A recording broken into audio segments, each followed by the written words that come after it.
Good afternoon to everybody. This is a meeting of the Planning and Zoning Commission. Today is November the 17th of 2022. It is approximately 6:04, and I'm calling this meeting to order. First item of business is a roll call, please. Yes, Mr. Chairman. Erasmo Villarreal. Present. Jorge Dominguez. Mike Baron. Jose Eduardo Garcia Jr. Present. Johnny Narvaez. Yuxin Wang. Present. Larry Dovalina. Here. Daniela Salapaz. Present. Ana Villarreal. Mr. Chairman, for the record, you do have quorum. Thank you very much. Can we all stand for the Pledge of Allegiance? Oh, before we move on, just a second. Can we have a motion to excuse the commissioners that are absent? We have a motion and a second. All those in favor? Aye. Motion carries. Thank you. Now, can we all stand for the Pledge of Allegiance?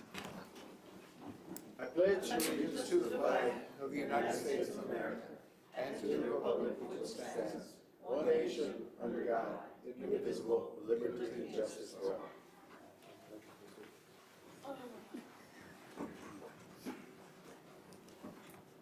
All right, the next item that we have is the approval of the minutes of the meeting of October 20th and November the 3rd. So moved. We have a motion. Do we have a second? Second. And we have a second. All those in favor signify by saying aye. Aye. Motion carries. Next item, citizens' comments. Or anybody signed up for citizens' comments? No, sir, we do not. All right, moving right along into public hearings. First item in the public hearing is amending the Land Development Code, Section 24.77.1, entitled Dimensional Standards by revising the front yard setback requirement in R1B, which is a single-family high-density district, from 20 feet to 36 feet, providing that ordinance shall be cumulative, providing for severability clause, and providing for publication and effective date. All right, Mr. Chairman, Vanessa Guerra, Assistant Director, Planning, has done a presentation to present to the Very Planning good. Commission.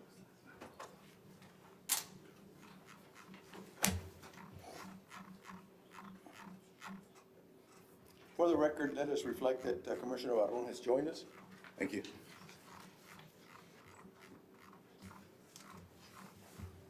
Just waiting for the presentation. There we go.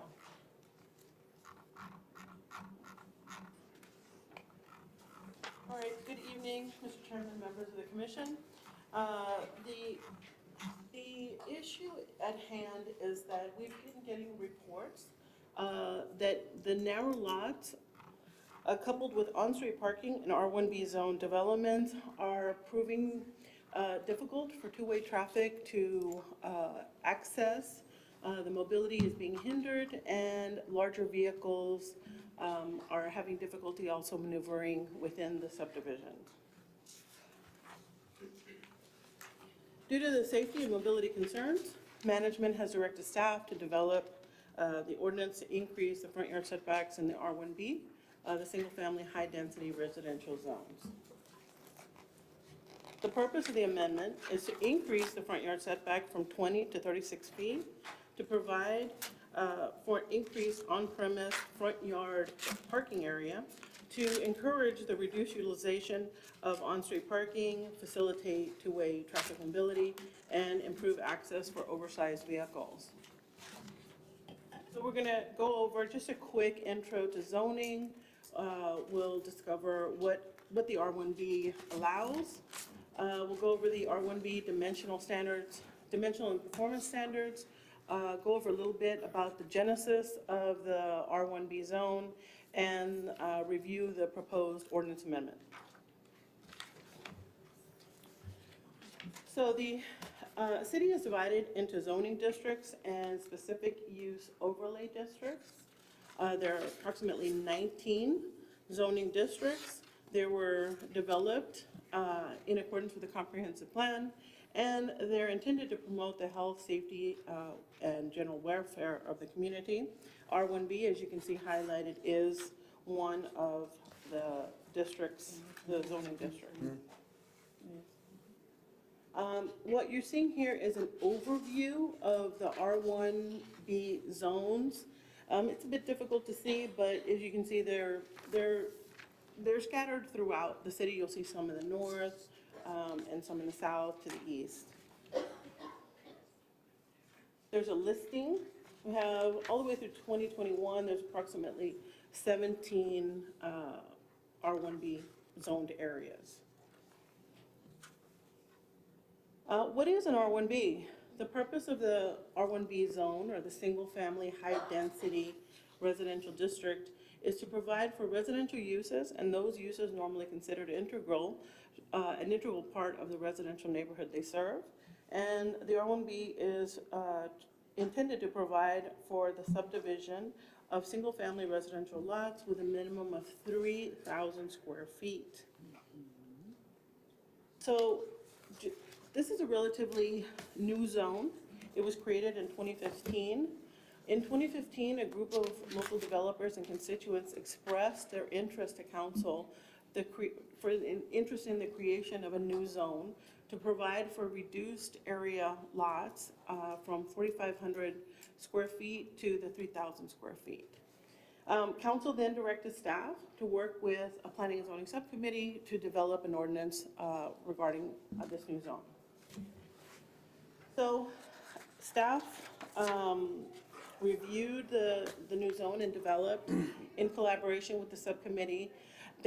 After review of the new zone, staff did not support the proposed new high-density zoning district. They were for a number of reasons, and I've listed some of those reasons here. Staff identified that they were concerned that the higher density, more vehicles were likely to be parked at curbside, and that the proposed ordinance did not address the wider streets nor other parking options. They also were concerned with the proposed lot size could produce traffic safety concerns, including first responder safety, public transportation, and other services brought about the city that would be impeded by the on-street parking. There was concern by staff regarding the increase in impervious surface areas, which could create issues with stormwater drainage and potential flooding issues. There was just a number of reasons that staff was not in favor. On August 6th, in 2015, Planning and Zoning Commission recommended approval of the proposed ordinance as presented, and in September, Council gave final reading to the ordinance. The R1B allowed for only one single-family site-built dwelling per lot. It prohibited home occupations and chain link fences when visible from the street. It did require no less than 3 parking spaces per lot. It provided prohibitions for the Board of Adjustment granting variances to any additions, and it also provided that this zone would be for new developments only. Mr. Chairman, for the record, Yes, Commissioner Commissioner Anaga Vega has made it. Thank you. Thank you.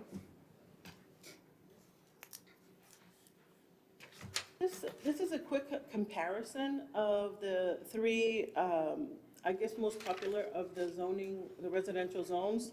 The R1 or single family, the R1A, and the R1B, that's the subject of this presentation.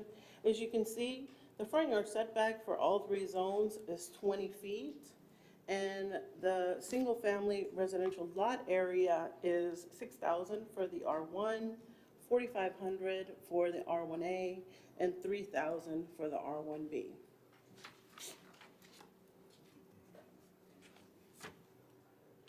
This is just a quick overview of a sample R1B development. There's a street view of an R1B development. Here's another angle of an R1B development. And going over local streets. These are, of course, all local streets. Local streets must have the subdivision ordinance requires that local streets include a 50-foot right-of-way with a 31-foot paving section. The 31-foot paving section provides for 2 8-foot wide parking lanes with a single 15-foot travel lane. Sorry, there we go. And you can see that this is what it appears in your typical R1B. We just wanted to go over the dimensions of your vehicle. The code identifies that the average automobile is 18 feet long and almost 7 feet wide. Classic.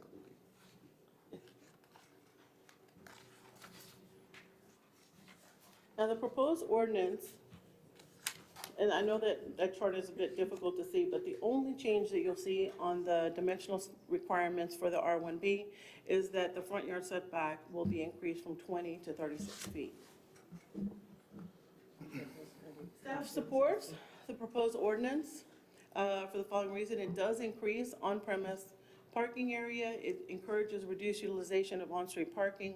It facilitates two-way traffic mobility, and it improves access for oversized vehicles.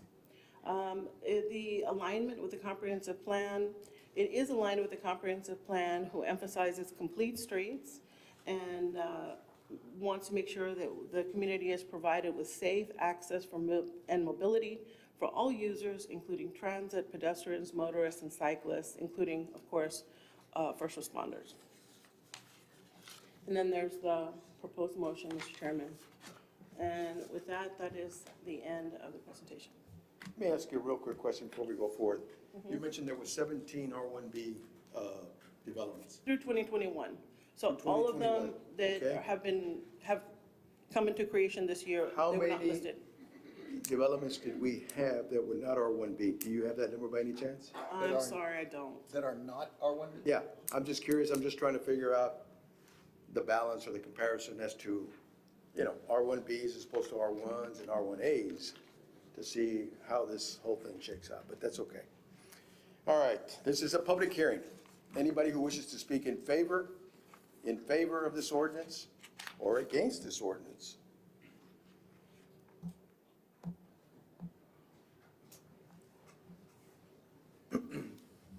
Mr. Chairman, for the record, my name is Jesus Ruiz.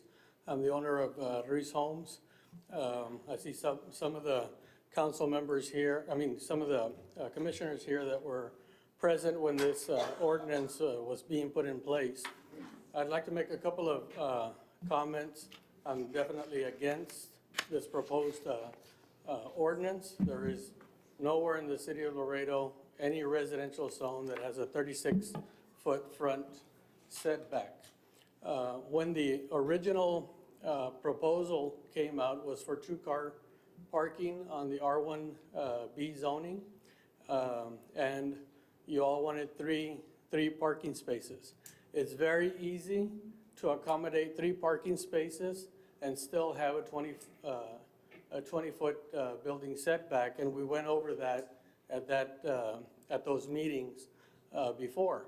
It's really, if I've done at least 4 of those R1B zonings. I know Mr. Wires is here.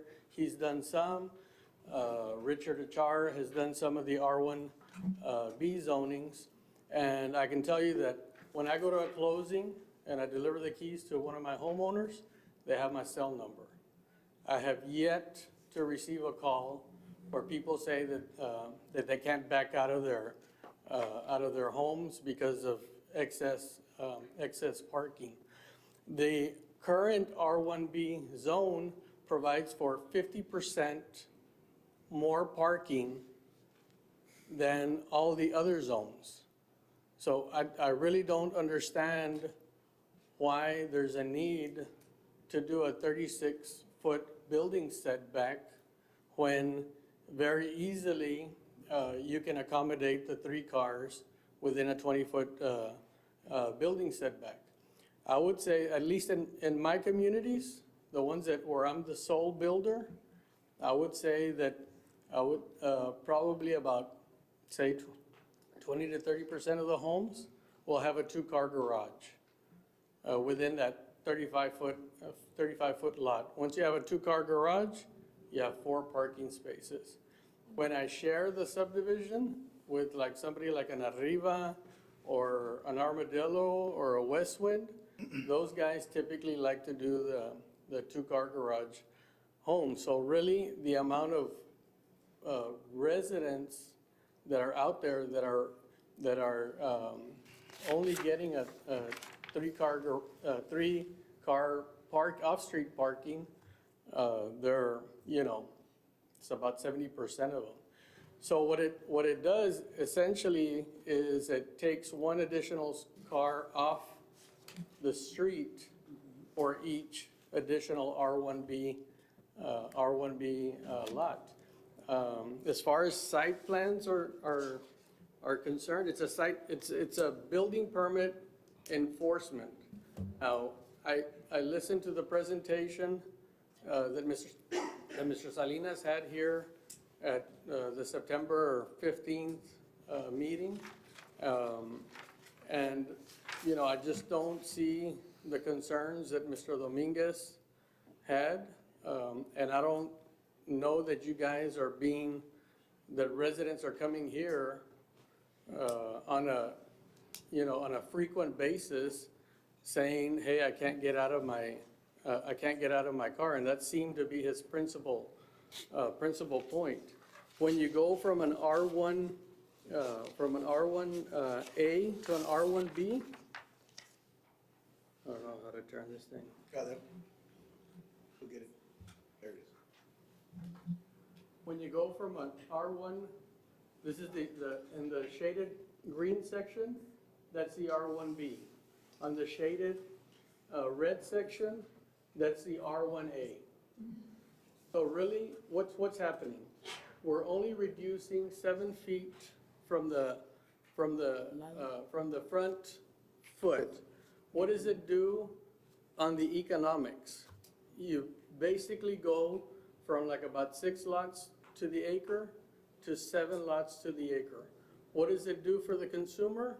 It allows the developer to reduce the sales price of the home and make housing accessible, more accessible, right? The conversation that was here last time talked about affordability. Right now, there is no such thing as affordability.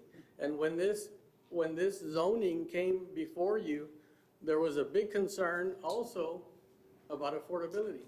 Today, this zoning is very important, and that's why you see some of the developers coming in that historically do R1As are doing R1Bs. Why? Because not only have construction costs increased 50%, I've seen a 50% increase in my homes. The homes that I used to be able to build for $70,000 that I was selling for $150,000, those homes are costing me now today $106,000, $107,000, $110,000. That's a home without even a garage. And then add to that the interest rates, and when we were here, I kept telling everybody, this interest rate scenario that we have today is unsustainable.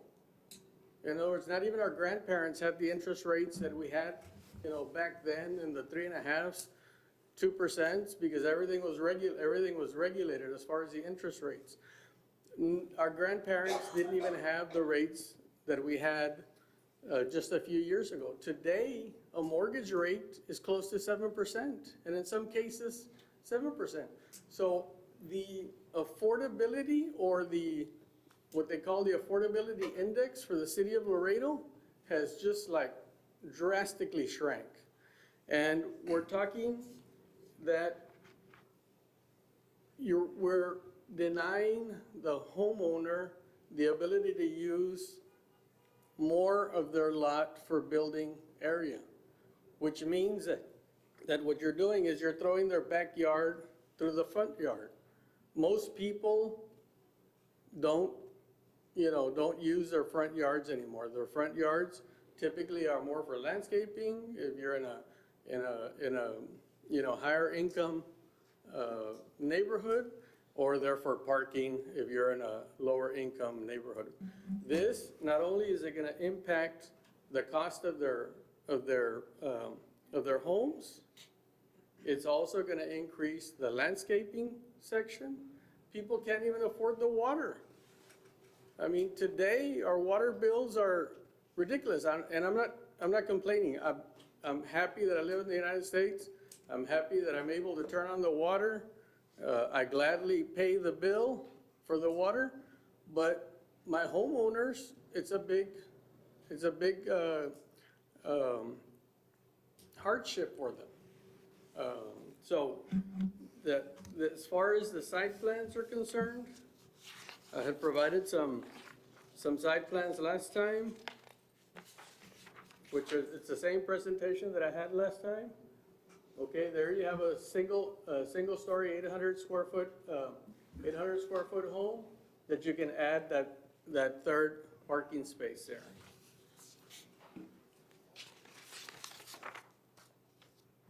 That's the same concept on the home. It's a 3-bedroom, Okay. 2-bath. If you wanna go 1,600 square feet, there you go. Let me ask you a quick question as you Yes, go sir. on forward. 1,600 square feet home, what is your footprint? On a 1,600 square foot home, my typical footprint on a 1,600 square foot home, 2-car garage, because I don't have any 1,600. Personally, the way I address the housing market for my customers is I have like a 1,200 square foot, no garage home. That's my base home. What is your footprint on the 1,200? On the 1,200, it's gonna be 24 by like about 50. Okay. That's a typical 50, 55. So if you have an 85-foot lot and you lose 42 feet, because, I mean, 36, and then you have a 6-foot setback, so now you have 42 feet less on an 85-foot lot, right? Well, we're losing 16 feet. We're losing, Now, you're losing, yeah, you're adding, but what I'm saying is, right now, if we go to 36 in the front, plus the 6 in the back, and you subtract that from your lot size, yes, your land 42 available for feet. construction becomes smaller. that's correct. Yeah, okay. That's correct. One other comment a few other comments that I wanted to make, with respect to this, is that if you look at, and I downloaded this, I did this the last time also. This is, ESRI kind of compiles all the demographics and all that other stuff. It's a profiling system. And what you can see is that the number of families per household back in 2010 were 3.66. Today, on the 2020, it was 3.35, and they're projecting a 3.32. So the typical average household has 3.5 or 3.2. 3.32 Okay. persons. And if you look at the demographics on the ages, we have about 27% that are under the age of driving. Okay. So really, we only have like I think about we get your 2.1. gist. I think, we've had enough testimony from you. Let me see who else would like to comment on this particular ordinance before we move on. Yeah. on this One ordinance. final comment. You've made a very Mr. good Chairman. presentation. I appreciate your presentation. Okay, we're down to 60% home ownership, down from 63. Just so you're aware of that. Okay. We were All at right. 63 before, we're down to 60. So it's critical that we address, accessibility to affordable housing. All right, Thank thank you very much. Anybody else who would like to speak for or against, for or against? So, Mr. Chairman, I think this is good dialogue because we need to discuss it because we found that as we're bringing R1Bs to council, they're getting denied, right? I For think some of these. Maybe what we need to do is have a workshop with everybody before we move forward with this particular item. I don't know if the council would be amenable to that, because I think there's a lot of things here that we need to discuss. Now, the biggest issue that I've heard is traffic, the congestion on streets. Streets are 31 back-to-back, 2 cars parked, 1 on each side, reduces you to 1 lane. That's the biggest complaint I've heard. I think that doesn't only apply to R1B, it applies to R1As, And so we need to look at this whole thing, because it seems to be a mobility issue more than anything else. I don't think it's the size of a lot issue, I think it's a mobility issue. I think we need this workshop, because we may need to look at all zoning districts in terms of what needs to be done to create a better quality of life in terms of mobility. The city is grown so much that our mobility right now is getting very congested everywhere. And I think we all need to sit and think this thing out for all zoning districts. I agree, Mr. Chairman. Danny Wires for the record. Commissioners, welcome newcomer, Mr. Garcia. needs some fresh blood or some new blood. Fresh. But, you know, I was a little shocked. I'm a longtime developer here, and it always been, I've been in, the starter homes, and have always fought the fight for affordable housing. And besides that, we do a lot of owner financing for people that can never, their only hope is to buy a lot and build a house at a time or get a home. So I was surprised when this came up because I don't have, except for our owner finance customers, I don't have the customer contact that Mr. Reese does. But I'm very close to the commissioners in my areas, the councilmen in my areas, and all the code enforcement agents, and they all have my cell number. And so I said, oh, any problem that comes up, give it to the consumer and have them call me immediately, so we can get this resolved. Yeah. And I've had everything over the years. I've had chickens, pigs, I've had, you know, too much noise, but I have never had any complaints about the parking issue. Well, so I was shocked. So I was out there at 7 o'clock in the morning because to see the real parking situation, you've got to be there before people go to work or after they get to work. And so at Lomas, we have, our first phases were Lomas 11 and 12. And so now they're about 6 years old. They look beautiful to me. They're on the same right-of-way section as a house. And also, we're not selling small lots. Our construction cost is on the front footage. So we give people a deeper lot because our only cost is land, and they love it. And we can afford to do that because we're saving on the front footage. Well, so I was out there and I looked down La Terraza, and it, you know, there were cars parked, but there were 3 cars in the parking, in the spaces. It was done right. And I go next door to Lomas 15, and if someone hadn't told me, or if I wasn't a developer, the R1A looked exactly alike. It had the same very issue. So we got a 42-foot, we had a better on-street parking situation in an R1B with 3 off-site parking pads than we did in an R1A.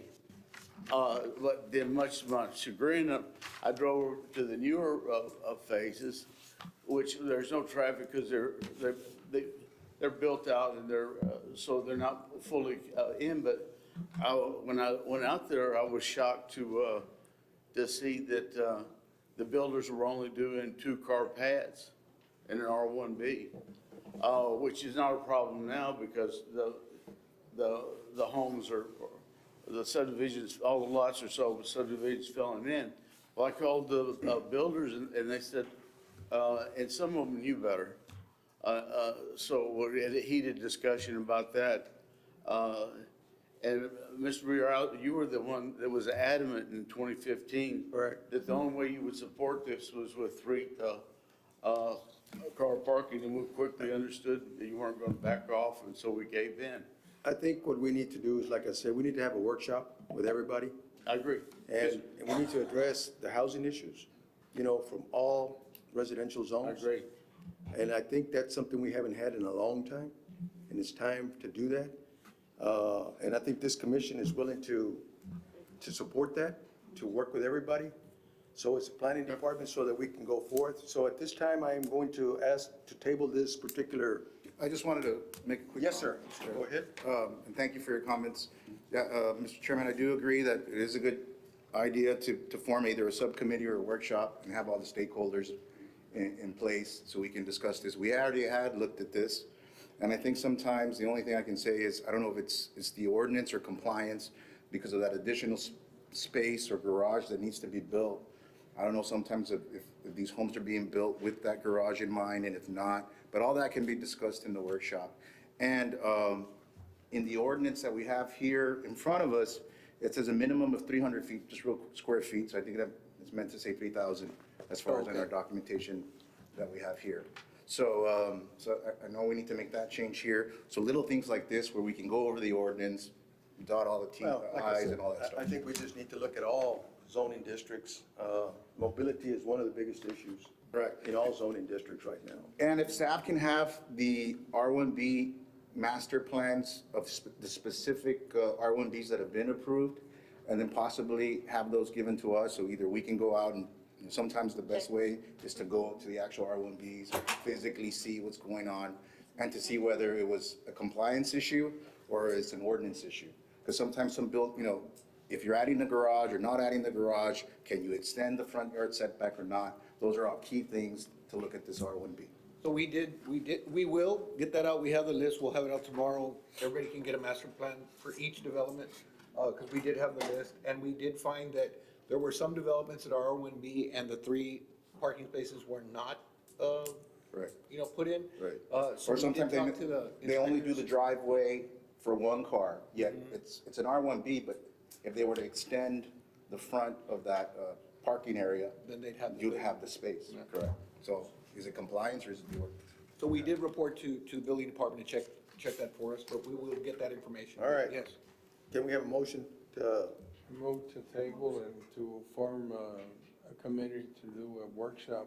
okay, I too believe that the ordinance is premature. yeah. We have a second from Daniela. All those in favor signify by saying aye. Aye. All right.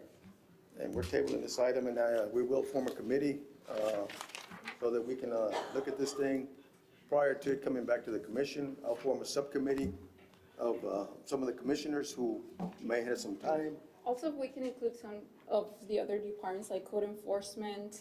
Well, part of the what we're gonna traffic do as we move forward with this is we need input from everybody. Yeah. yeah, Not so definitely. much just the developers, but The city community as departments. well. City departments, your engineering, utilities, code Waste enforcement, waste management. Yeah. Those are the ones, fire, issues that when you narrow streets, it becomes an issue for the bigger vehicles.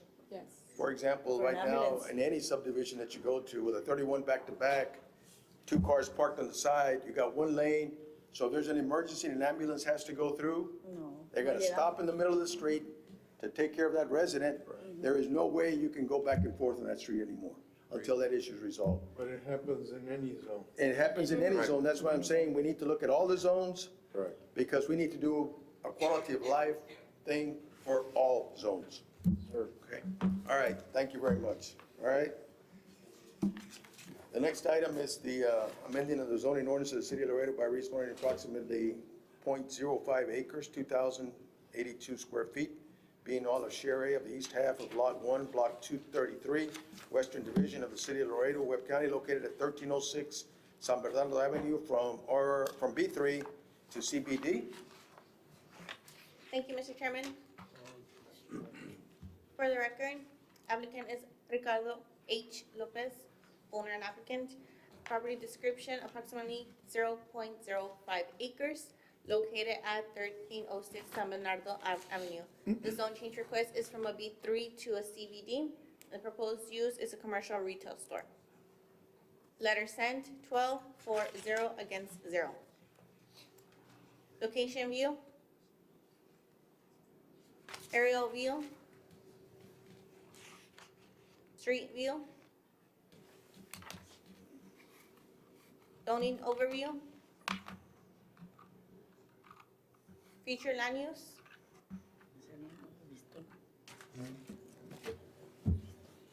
Staff recommendations, staff does not support the proposed zone change. On the proposed motion. Thank you, Mr. Chairman. Thank you. All right, this is a public hearing. Anybody wish to speak in favor? Hi, Mr. Chairman, my name is Ricardo Lopez, and I wish to speak in favor. I don't know why the staff, the planning department are not agree with this, because this particular property is a non-conforming property. So if you try to compare this with any other properties, it won't. And I don't think the city wants to discriminate against me, because it says that one of the reasons why the planning department didn't vote yes was because the property is just a few feet from Scott. The property is exactly across the IBC, and our neighbor Wendy's Burgers, they have a CBD zoning. So I'm closer to the CBD zoning than Wendy's, and they have the CBD zoning. Now, the reason why I'm requesting this is because of the unique situation of the property. I bought it in December, and so far I have not been able to do anything with this property because it is a mess with the paperwork on the property. So I request a survey on my own, even though there is one at the time that the property was created. But for some reason, and I think Mr. Vidaurri mentioned it, they don't keep any records in the planning department. And I see this as an opportunity zone for them to have basically access to the county records so they can access that information, because only county records have that information. This particular division of this property was done by a divorce decree signed by a judge with a survey. Now, I bought this property in order for me to accommodate my office. I'm a mortgage broker. And basically, I'm spending money and paying taxes without being able to use the property. So the reason for requesting the CBD is basically not to do anything against the city. Or the contrary, is basically, you saw the picture, it's a brick building. I would love to have basically the city of Laredo have something beautiful in there instead of just being a deposit of cash and people with playgrounds basically living in front of the property because no one is using it and no one has do any maintenance on it. And the CBD will allow me basically not to have the restriction of the parking, even though I would love to have parking in the property, it's not big enough.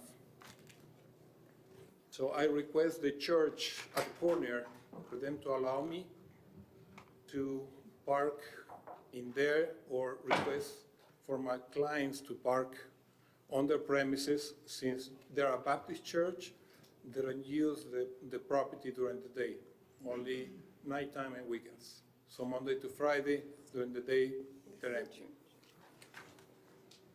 So did the church agree to lease you a property for Yes, parking? I have a signed document with me, notarized it, that they allow me to do it, but obviously this is a Band-Aid because so far I've been requesting for me to basically replace the roof, do something with the property. I have no water, I have no electricity, no permits to do it. So this is my first step, basically, after all this requesting, in order for me to accommodate the issue on the parking. Mr. Chairman, I have a question for the applicant. Mr. Lopez, what kind of retail business are you intending to operate? Mortgage loans, office space. And how many parking spaces do they need for that? Basically, for an office, it will be 2, no more than 3. That's minimum. I tried to do it inside the property, but exactly in front of the property, we have a bus stop. So I cannot basically access the property from the front. Go ahead, I'm sorry. I request IBC to have basically passed through their parkings, okay, into my property so I can accommodate cars at the back of the property. Not a feasible option, I can't with them. They're liable for anything, so they don't want to. So I went to the city attorney and request basically for you to use your eminent domain and request a right of passage so I can use my property to park. Nothing there either. So I'm in a unique situation with a unique property, and the person who decides basically on the size of this property and the location was a divorce judge. Okay. I have a question for staff. This property is, it's a lot that was fractured, I can see into 3 lots, is that correct? Many years. When was it fractured? Was it prior to 1982? Yes. Yeah. Was in 69. IBC parking has been there for years. 69. In 69, so it's a lot of record. So These are lots of record then. he has a B3 designation. Now, what we've not seen is the agreement he has with the church for parking. Okay. With that, and if he goes to building, Yeah, because it is, if it was prior to 82, then it's a lot of record. And because it is a lot of record, then he can go to the building department as soon as he can provide where he's gonna do his parking, to do remodeling, whatever you need, get your utilities. yes, So. there's no need I for don't, the. I'm not sure that Rezone. we need The zone change. to do this rezoning. There are different requirements between B3 and CBD. Yeah, but And obviously, it's easier to work with CBD than work with B3. The requirements that they have, especially on parking, non-existent on CBD, and I'm a few feet from that particular I zone. think you're in the problem of cherry picking zoning to fit the need. And I think you can't approve that. No, and then the roads that you're talking about is San Bernardo and Scott. I understand. And so, but now that he has the parking issue solved, he can take that to building, and with a B3, he can open up his business. When did you buy the lot? That's advantage, Sir? basically. Sir, when did you buy the lot? December, This year? last year. And it was already the zone that you currently have? You Well, were nothing like aware, that was reported on the title. you were Search. aware of the zone? I was aware that it was commercial zoning, but not aware of the restrictions that they have. And if you want to take a look at this, you can see the street and you can see the lot from Wendy's, that is a big corporation, not a single person as me, and they have the zoning and I don't. Just a few blocks. What's the edge of the CBD district? Scott, Yeah, that's what I thought. It's the middle of Scott, right? Yeah, it's Scott down south. Yeah.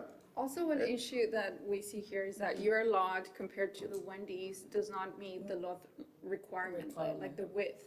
There has to be a specific width to meet that zoning. of course, but you're talking about a non-conforming property against a conforming property. So unfortunately, with this unique situation of the property, you cannot compare. But do you have the document signed from Church. the church? Yes, I do. I have a question for staff, Yes. for the staff. Just a minute. There's a question that needs to be answered. There was a question answered, just a second. Yeah. For CBD. No, this is in eastern and western. Yeah, audit. This is the exceptions for granted. Does it have a date? Yes, that was August 24, 2022. Okay, well, that's something staff would have to review to see if, but parking is allowed within 1,000 feet of a location. And I agree with you. Truthfully, if you have the parking, which is what you were missing, in an adjacent property, you really don't need a replat because you're a lot of record from way back. Yeah. You don't need a replat. Mr. Chairman, pardon me, I'm sorry. Just as a point of clarification, if you go to the subdivision ordinance, which talks about when permits can be issued, right? In section, it says, the building official may issue a permit on a parcel of land not platted in accordance with these regulations if and only if, and then it gives you a bunch of reasons. And then if you go to number 7, it says, if the permit is for improvements or construction on property that is a lot of record as defined in Appendix A, which he does meet. It does. of the Laredo Land Development Code located in Eastern Weston, he still meets it, right? Eastern and Western Division, excluded from this exception is a lot of record as defined in parentheses II in Appendix A, which is where he meets it, of the Laredo Land Development Code within 1 block of the intersection of 2 arterials or 2 collectors as defined in the city's Laredo Major Thoroughfare Plan, which San Bernardo and Scott are defined thusly. So that's why the lot of record doesn't help them with regard to getting the permits. And he doesn't meet the size for That doesn't make any sense, to be honest with Couldn't you. they go to Board of That Adjustment to doesn't get a make variance? That is the path I that know we what you're had telling me, discussed. but truthfully, that doesn't really make sense. I don't know if it was written correctly back then when it was written, but the lot of record was done with an intended purpose when it was done, because these things were subdivided prior to zoning. I think this ordinance was created in 2009. That's what I'm saying. This was done, lots of records were done prior to zoning. Yeah, So anything this exception was created in 2009. in 2009? Yes, it was ordinance number 2009-0213. And it would prohibit a lot of record from being able to It exist. prohibits the granting of permits on lots of record in Eastern Western when they're located at the intersection of 2 arterials or 2 collectors. At the intersection, well, this one's not at the intersection. It says It's right within adjacent. 1 block, within 1 block of the intersection of any 2 arterials or 2 collectors. Mr. Chairman, I think we can deal with this situation in another, with the Board of Adjustments. I was just about to say that, that's the other route that he can go. Refer the Yeah. item. If this commission decides to, Yes. let's say, follow staff recommendation, then his would have to go to the Board of Appeals, where the Board of Appeals can overturn this and do what he needs to get done. And staff did speak with the Okay. gentleman and had Yeah, mentioned that to him. that's the only other route that she can go. I think Okay. that's the best route. All right, sir, do you have anything else to add? Well, it seems like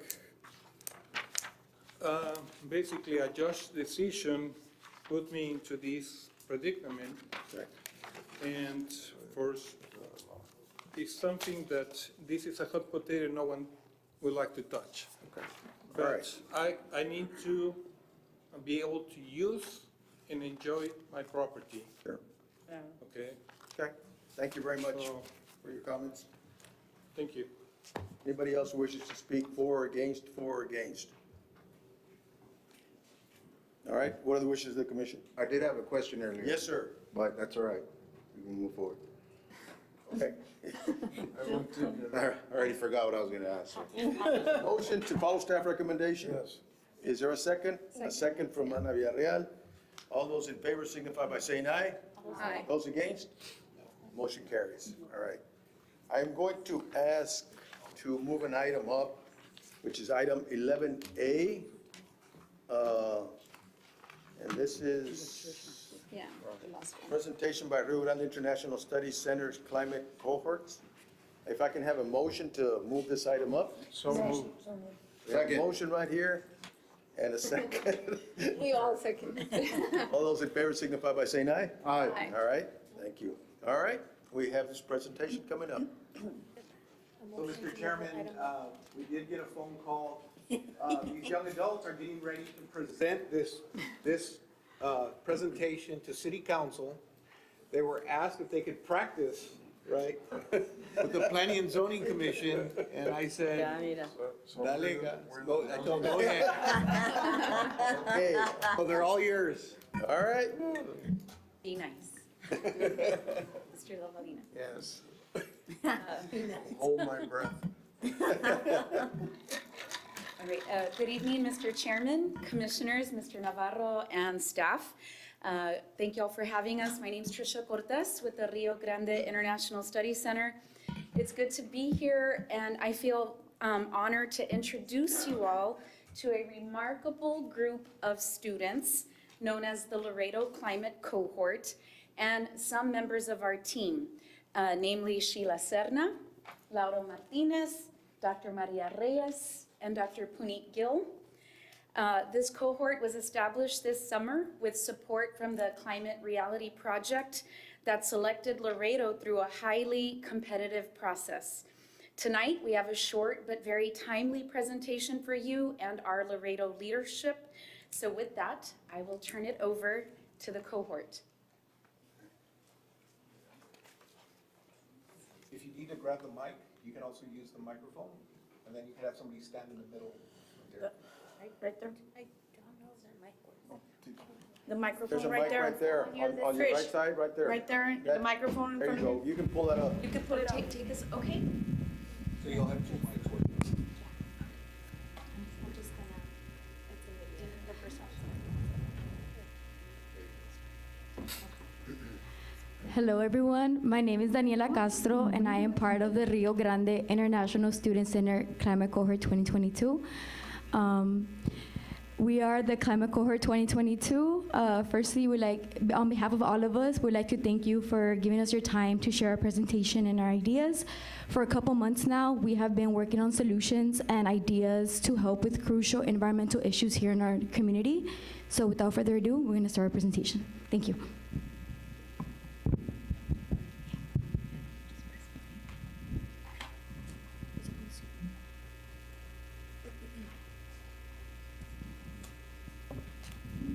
Welcome to Laredo, Texas. Sitting on the north bank of the Rio Grande since 1755, Laredo has grown to become an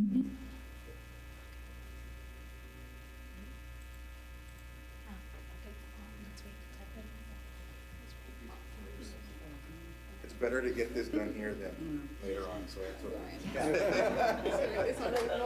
We're good, it's okay. It's better to do it here. Don't worry about Debug it here. Technical difficulties is okay.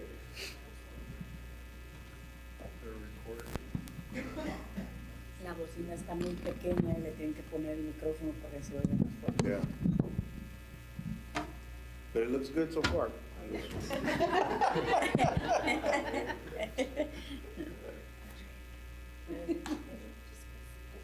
to Laredo, Texas. Sitting on the north bank of the Rio Grande since 1755, Laredo has grown to become an international hub. I think it's by the largest Minds. inland I port think. on the My US friend filmed this for Mexico me. border. Our city evolved thanks to the efforts and collaboration from the We citizens can't hear or of the understand it. cities. A union that remains Sounds like the speed is way too fast. However, at the same time our city continues to grow, our region enters into Why don't you just kind of like orally go through the presentation, using your slide presentation or whatever, Can you? if you can. Putting the mic down there doesn't help. That's the way it was recorded, it does not correct speed. That's what it Does sounds someone have the script that you sent to the person that did the? Maybe, could we, Going on Google Drive. we'll play it without the volume and she'll just read the script. Yeah. without it. Okay. Yeah. And the IT, I messed this up and I'm sorry to bring back the video. Okay, never mind. Welcome to So Laredo. we need to lower the Welcome to volume Laredo, or Texas. zero it out. Sitting on the Here, let me do it. Let me do it. Okay. So, do you have the script? That you can read as the film goes? And as you read, Daniela, or Jimena? Do you have the script? Okay, so Daniela, you and Jimena, can you read it aloud as the film plays?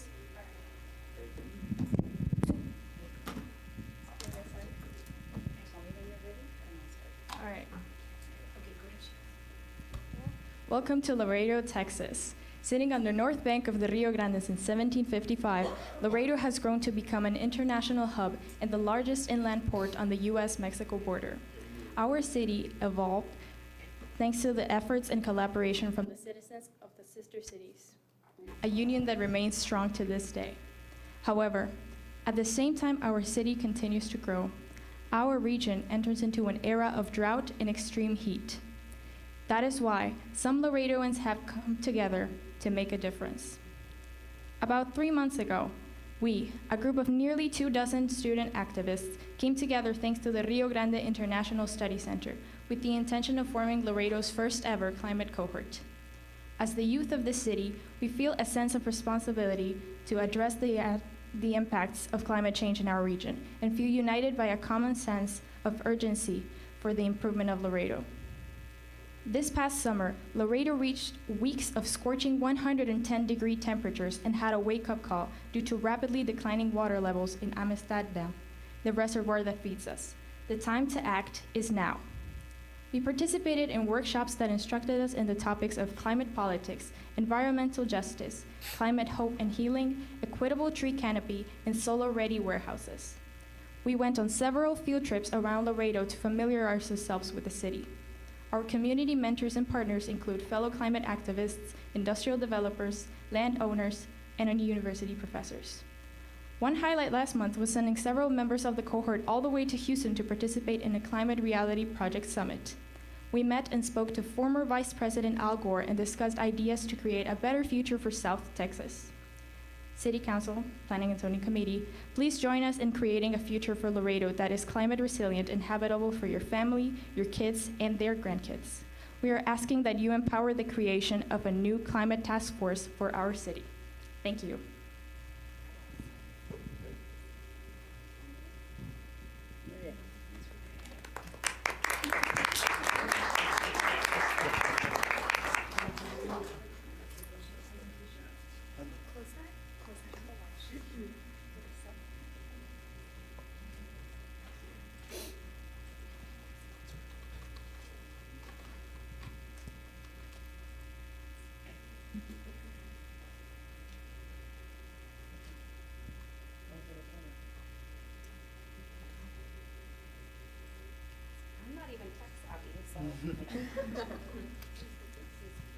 Good afternoon. We're the Laredo Climate Cohort, and this is our presentation. Record? Yeah. Your name, please? Oh, sorry. Misael Negrete. Thank you. Yeah.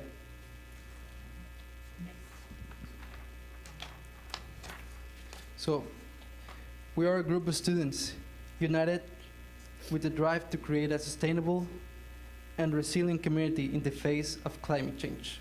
These last 3 months, we have attended workshops and field trips that have taught us about the importance of equitable tree canopies and solar-ready warehouses and the impacts they could have in our community. So first, I would like to talk about the equitable tree canopies. The conservation of green spaces is not only vital for the conservation of Laredo wildlife, but also for its citizens. While Laredo has locations dedicated for parks and open spaces, the Trust for Public Lands 2022 study just revealed that only about 53% of all citizens live within a 10-minute walk from a park. However, creating a walkable and accessible city will be possible with implementation of the tree canopies in areas with low tree equity scores. The benefits of tree canopies include a city with low heating and cooling roads, the removing of air pollution, increasing the property values for developers, enhancing water conservation, increasing tourism, strengthening community relationships, and improve management and storage for stormwater. Okay, so now I would like to talk about solar-ready warehouses. Solar-ready warehouses will provide a blueprint for other buildings. It provides clean energy to those industries, but it can also propel more buildings to adopt this alternative. Solar energy provides a cleaner and more cheaper energy. Businesses that use solar panels are shown to save up to 75% in energy bills. But all of this connects with something that City Council has already started to work on. And in more specific, it's the Viva Laredo Comprehensive Plan. The Viva Laredo Comprehensive Plan was adopted unanimously by the City Council on September 18, 2017.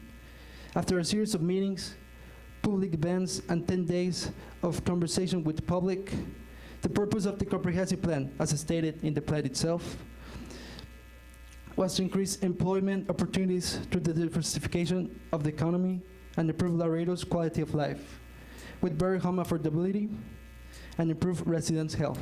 However, 5 years later, the comprehensive plan has not been fully enforced in our community.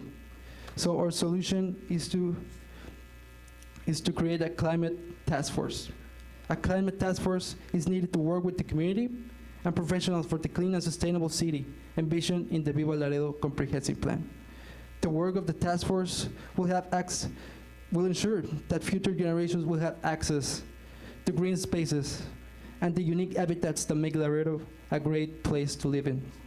The focus of the task force will be to work with the community and environmental organizations to implement projects discussed in specific with the Chapter 6 of the Viva Laredo Comprehensive Plan that will help mitigate our climate crisis. Thank you. And our last presenter, Mr. Chairman.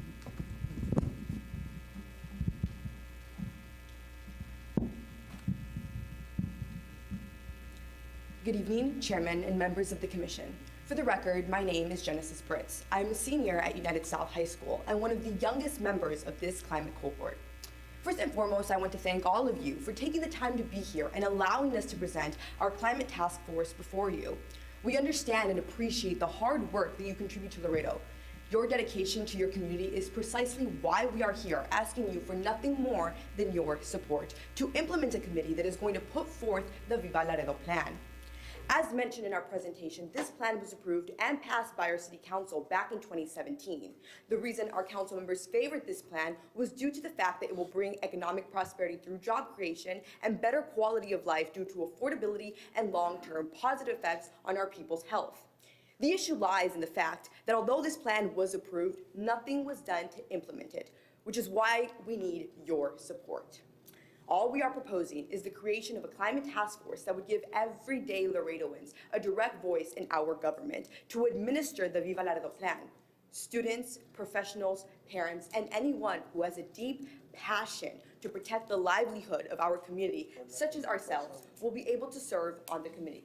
And let me assure you, ladies and gentlemen, that this proposal for a task force will be approved by our City Council, especially with your support. But not only will you see this task force be approved, you will also see it in action. This cohort before you is proof that as we have been gathering and working for months to come up with solutions to protect our river and our Laredo, because every single one of us here has been affected by the repercussions of the climate crisis. You see, most of us here are first-generation low-income students whose parents came to this country with nothing but the eagerness to work and provide us with a better life. We are here with that exact same drive because we want to provide the generations after us with a better Laredo than the one we came into. I am only 18 years old, but I have committed myself as a climate change activist to stay in Laredo and be a part of this task force to ensure the protection of our community, not only for me, but for you and for your children. Members of the Commission, it's important to understand that time is of the essence. We are too close to losing our community as we know it because Nuestro Rio Grande, our main water source, is being heavily deprived due to drought. The inconsistency that the climate crisis causes has made us vulnerable to another horrible freeze, and without any action, we are bound to lose our hope. The power to support us in the implementation of real change is at your fingertips. Thank you for your attention, and do we have any questions? Very good presentation. I want to thank you. Very good. I want to thank you all. I think it really excites me to see all these young faces very interested in getting involved in the community to make the community a better place to live.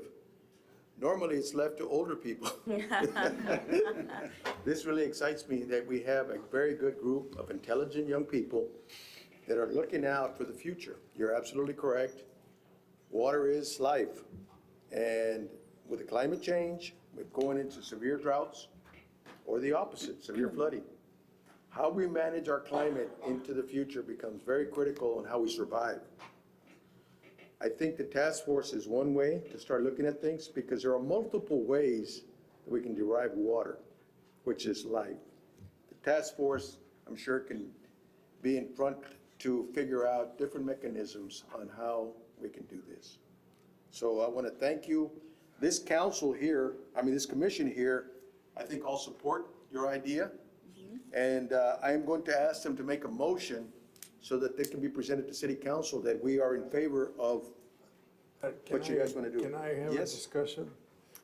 I know that you weren't born when I was city manager, because you're 18. But I initiated the first tree ordinance in this city, and the only reason we're having a discussion about the river is that between me and him, we proposed and we bought 1,000 acres of land that belongs to the city on the river.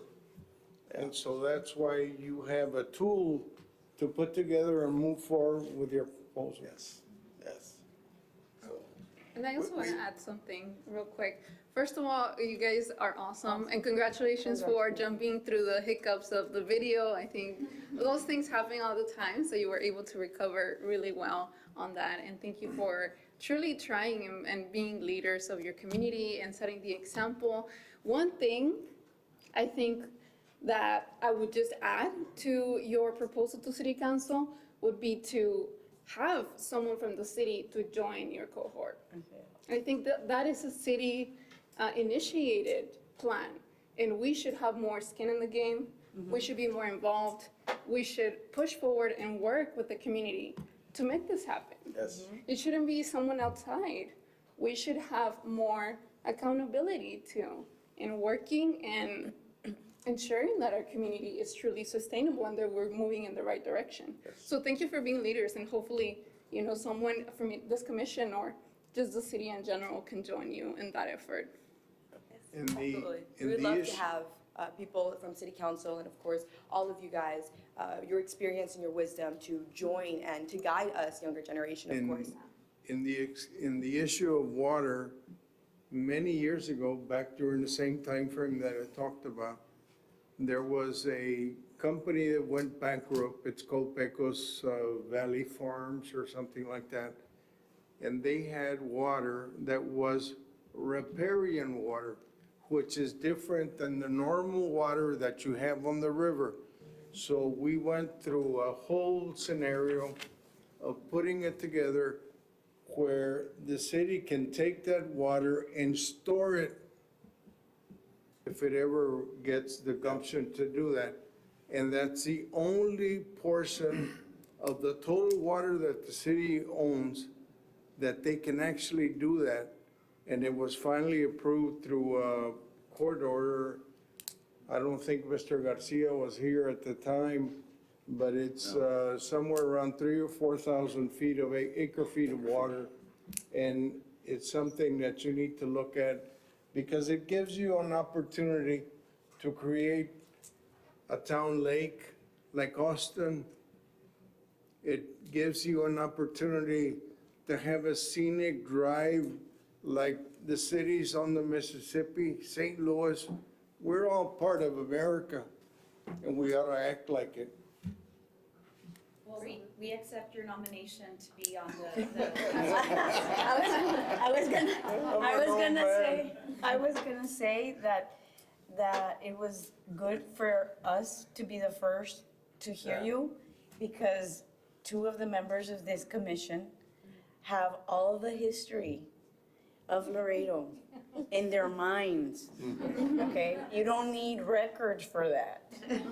And they can help you so much because they know so much. And with your vitality and energy and their knowledge, we can do. You're forgetting everything. No. And with their knowledge and your energy, we can do a lot more. Just had one quick comment. Also, I'd like to commend all of you all. It's great. Great job. And hiccups are gonna happen for you young guys, right? Like, I'm sure at school sometimes things happen, but the best thing is, it was great. It was better reading through the microphone than actually hearing the video. So I'd like to commend you guys and way to work through it. Just really quick, I had two questions. I know we mentioned a little bit about solar-ready warehousing. I'm just curious, and I kind of made a note of it, right? Like, really how that, I know there was in the presentation, a kind of like a list of things how that may work, but that's something that may come up, like in other words, a question about that, right? Like, how does that work? What would happen and how would we utilize that? And as well as the tree canopy, right? I'm really interested in how that would function. So again, thank you for everything and thank you for being here as well. All right, thank you all very much. If you don't mind, I'd like to see Each individual can introduce themselves. I was just about to say that, What you know, school they're what coming school they're at? Sure. Or where, Just pass the mic around, I guess. And hide in the back. Amanda's tribute. Maria Reyes. I'm Dr. Maria Reyes, and I'm with Commission Shift, statewide nonprofit. Hi, my name's Daniela Castro. I actually graduated in May from LC with my associates in radiology, so I work for Doctors Hospital. But I found my passion for environmental activism, so I decided to pursue a bachelor's in biology. Right. Hi everyone, my name is Samuel Reyes. I'm currently studying SMU in the majoring in communication with a concentration in video production, and I would like to focus all that knowledge that I'm getting into putting into here and showing everyone the work that we're doing. Right. Try the mic, it should work now.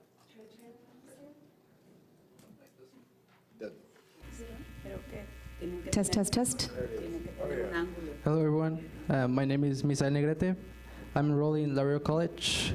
This is my first semester, so it's almost over. I'm trying to pursue my bachelor's. Well, first my associates, of course.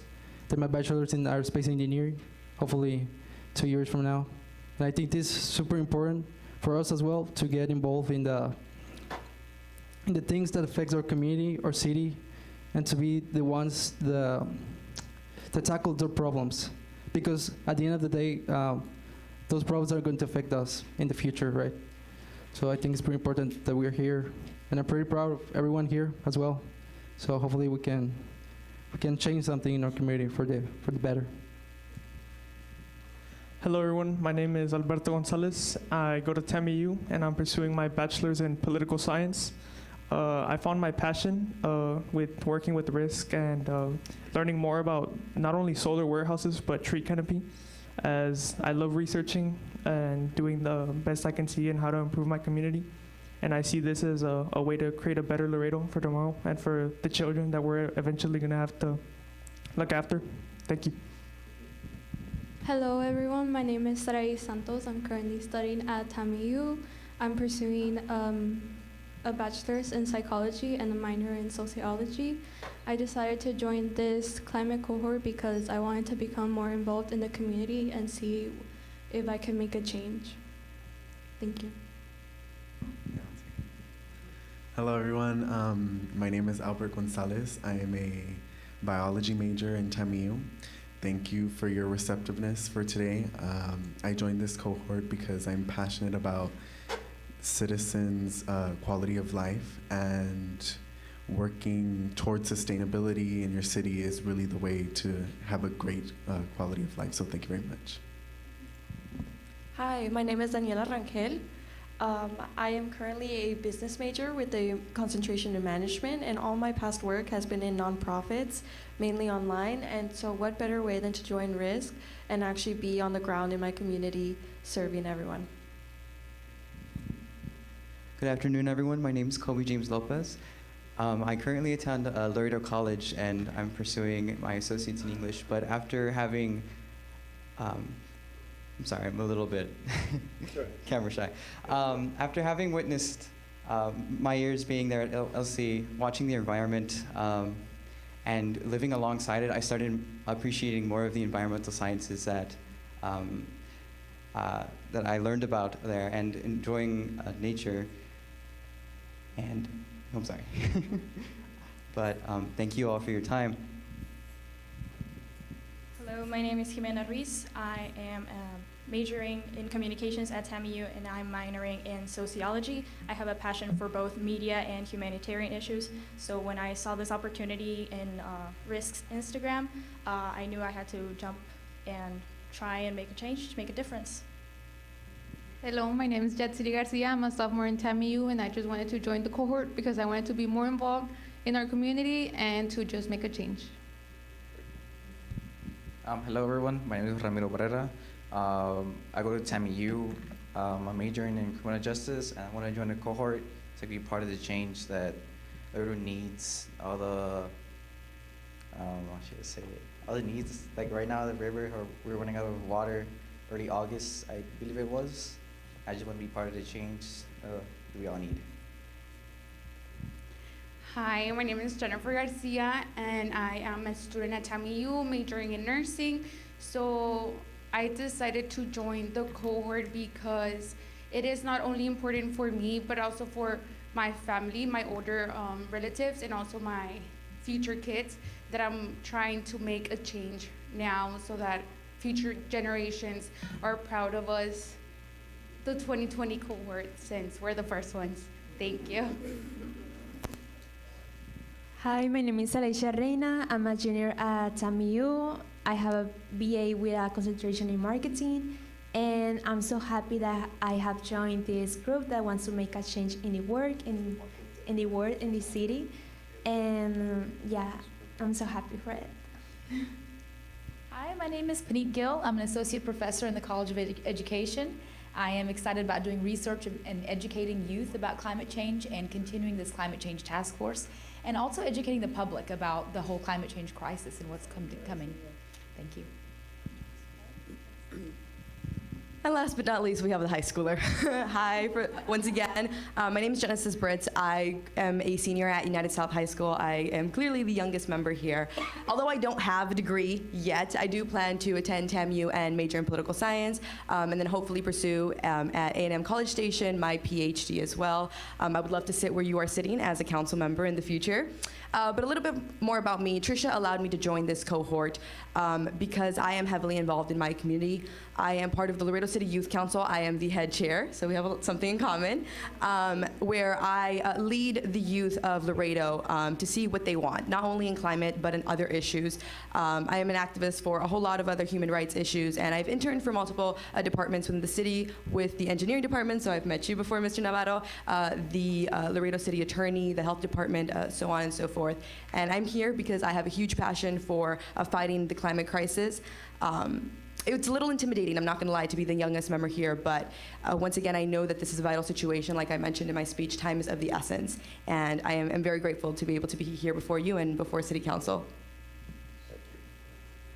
Can we take and just wanted in, we have two staff members, to introduce themselves. They've worked so hard to put all of this together. No.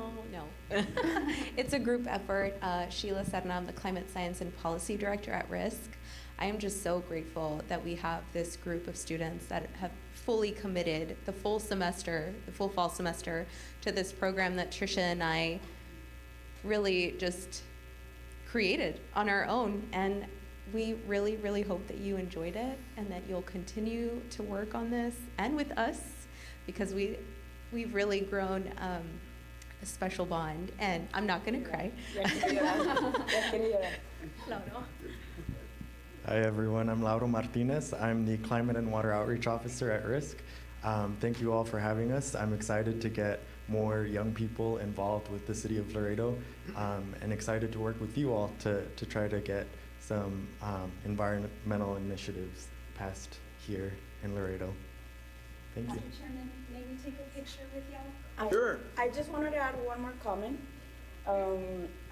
We went to a seminar not that far from today, and there was a campaign that Monterrey Nuevo León stated that is called Ciudadano de 100.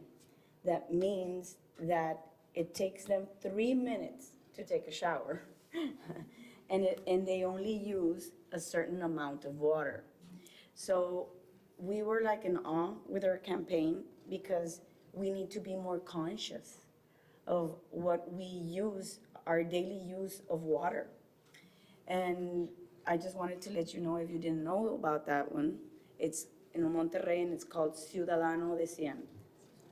So just to add to that, I think what was so impressive during that presentation that we were able to hear was the crisis that Nuevo León is experiencing, how relatable it is to the crisis that we have here in the city, and how they have organized as well to create that campaign and to create more awareness with the citizens. So we actually have the contact information of that speaker, that representative, and she said that she'll be willing to meet with us, present to this commission, present to City Council, and just help us just brainstorm ideas on how to tackle this issue. So I'll get with you, Tricia, to see if you want to organize something. Because we're just 2 hours away.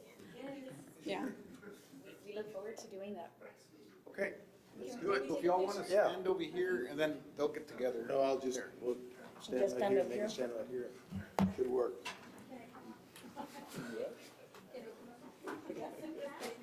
You're gonna have to bunch up together, guys.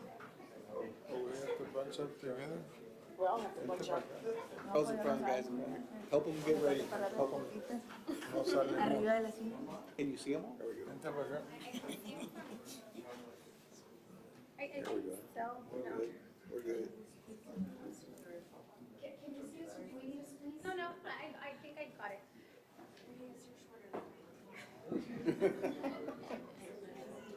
And just so that you know that we're running live right now on TV, and then this will be recorded and it'll be on YouTube, right? Okay. So you can see this video.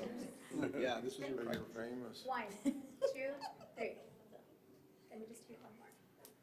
1, 2, 3. And one more from the side, I'm sorry. You can even ask for a copy of the video. Now you're at camera. Everybody looks at camera. We're good, thank you all. Good job. I don't know, he knocked on the window for a second. Gotta get- Ahora. No real water. No, no. Thank you, everyone. You got it. Echaron encima cuando pasamos el free order, no quería hacer nada. De verdad. Oh, sí.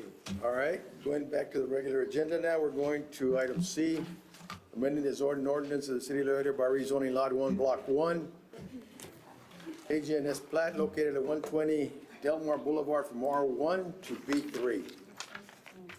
Thank you, Mr. Chairman. Give us a second, please. Back to business. El micrófono lo dejó abajo, ¿no? Ahí lo trae. ¿Y ahora? ¿Contamos? 660.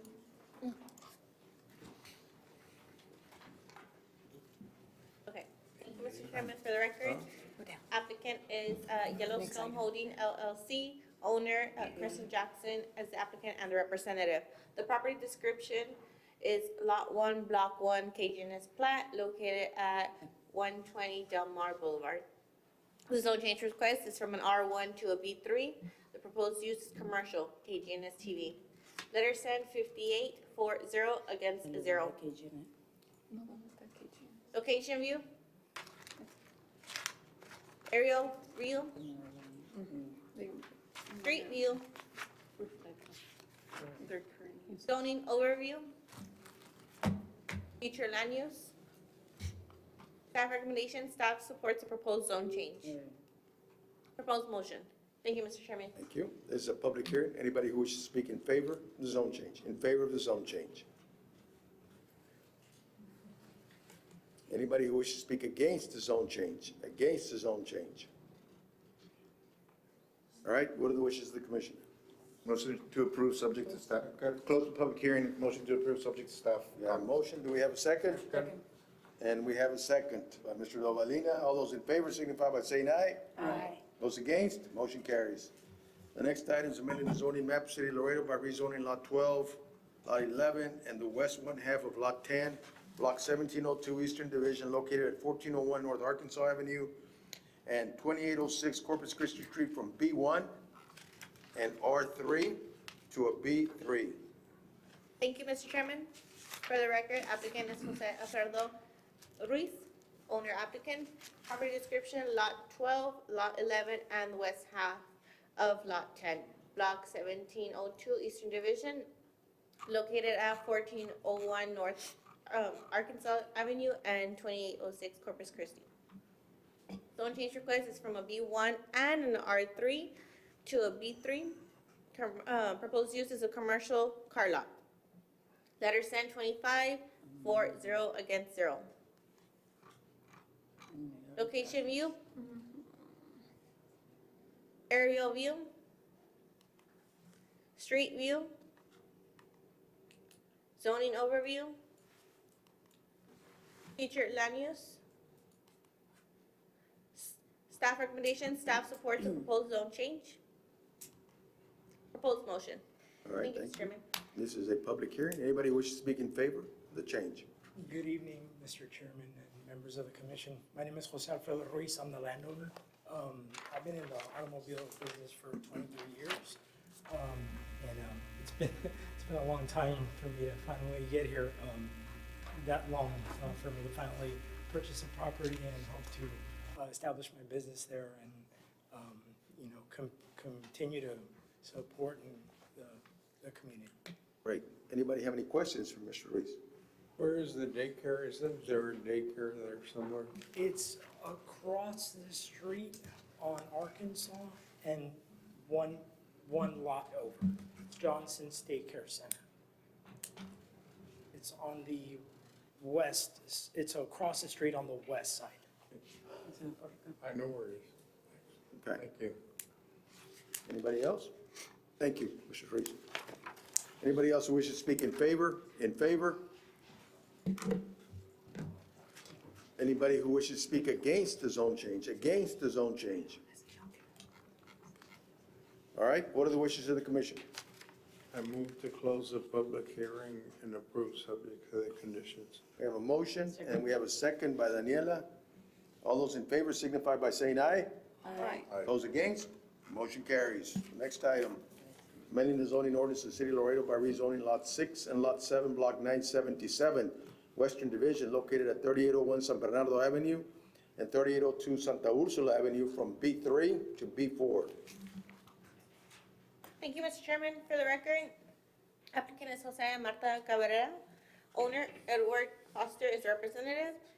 The property description is Lot 6 and Lot 7, Block 977 Western Division, located at 3801 San Bernardo Avenue and 3802 Santa Ursula Avenue. Zone change request is from a B3 to a B4.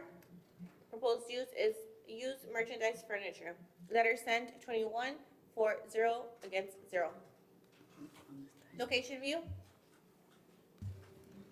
Aerial view. Street view. Zoning overview. Future land use. Staff recommendation, staff supports the proposed zone change. Proposed motion. Thank you, Mr. Chairman. Thank you. This is a public hearing. Anybody wish to speak in favor? Well, I'm here for the property owner. They're also the owners of Texas Fine Furniture. They have Your name for the record, sir? Edward Foster. All right. They have several locations in town. Initially, he owned Lot 6, I believe, the San Bernardo corner, and then he added the Santa Ursula corner. And he was gonna do a certain concept in the building that's on the San Bernardo corner. Later moved, he put that project on hold, he opened a larger store in North Laredo.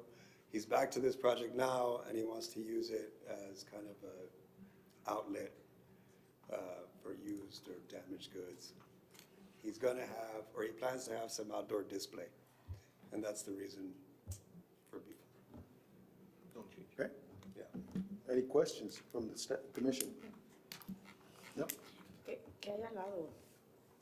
In the corner of Santa Ursula, there's a lot of cars there, but what's the business on the?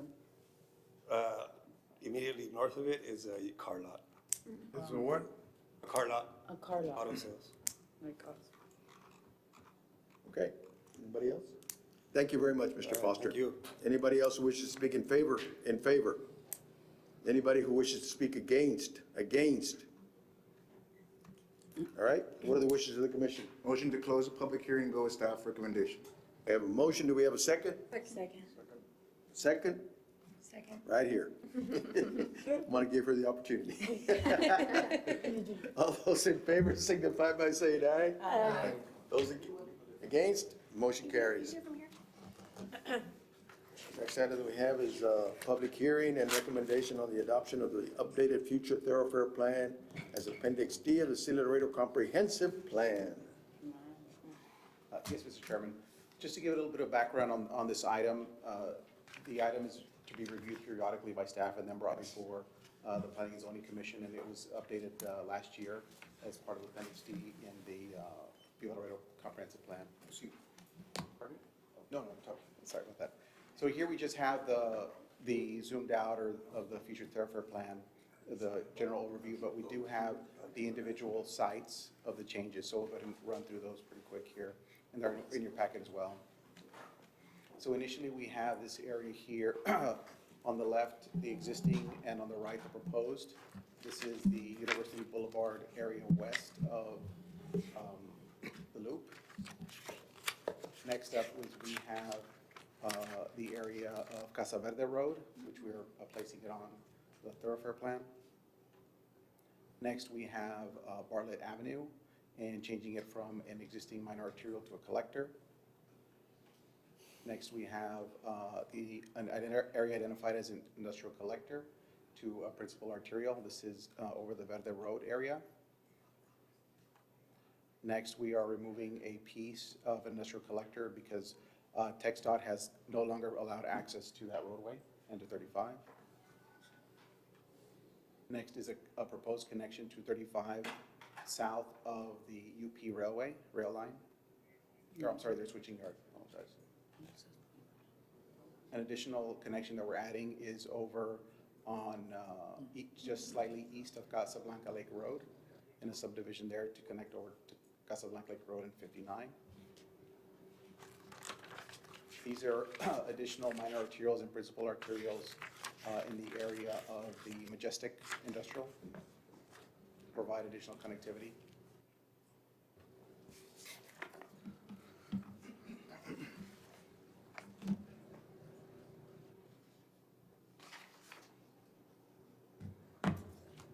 The removal of a segment here of La Pita Mangana, east of the loop. The removal of what? A portion of Pita Mangana, east of the loop. This is by the sports complex, so there'll be some conflicts there. You're removing? Removing a segment, it's here on your screen. East? East of the loop, yes, sir. Of the loop. Hold on, let me see if I get that. Yeah, point it out right there? Yes, sir. This is the section that you're removing? Yes, sir. Why would you do that? Okay, so that is where the sports. The sports complex is gonna be? Yes.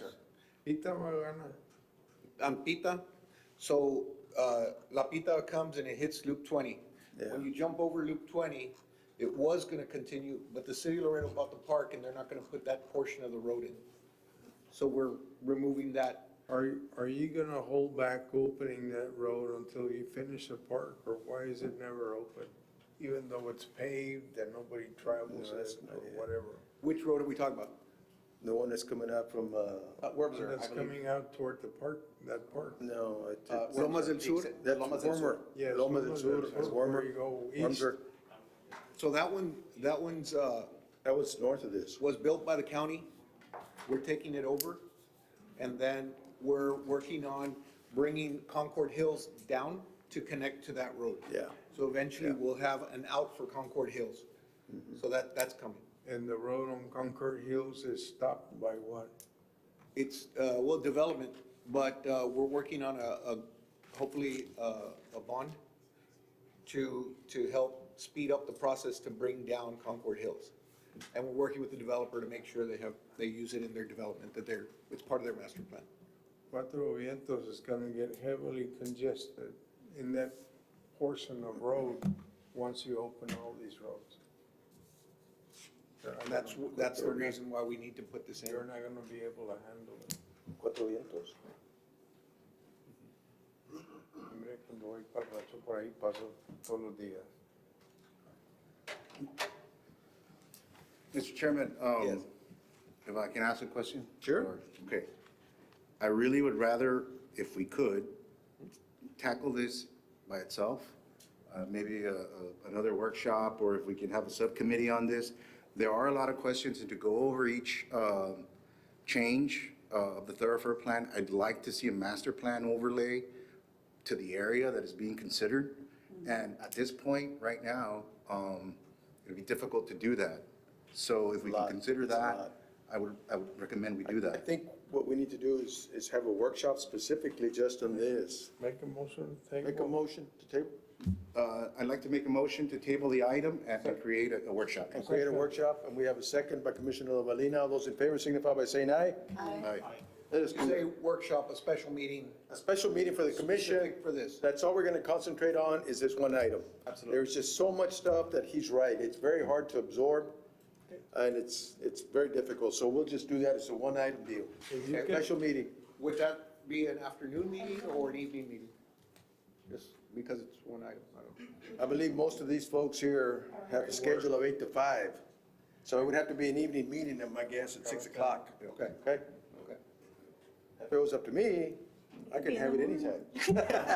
It can be Monday or Friday, I don't work. Yes, it doesn't have to be like Thursday, it could be a Monday.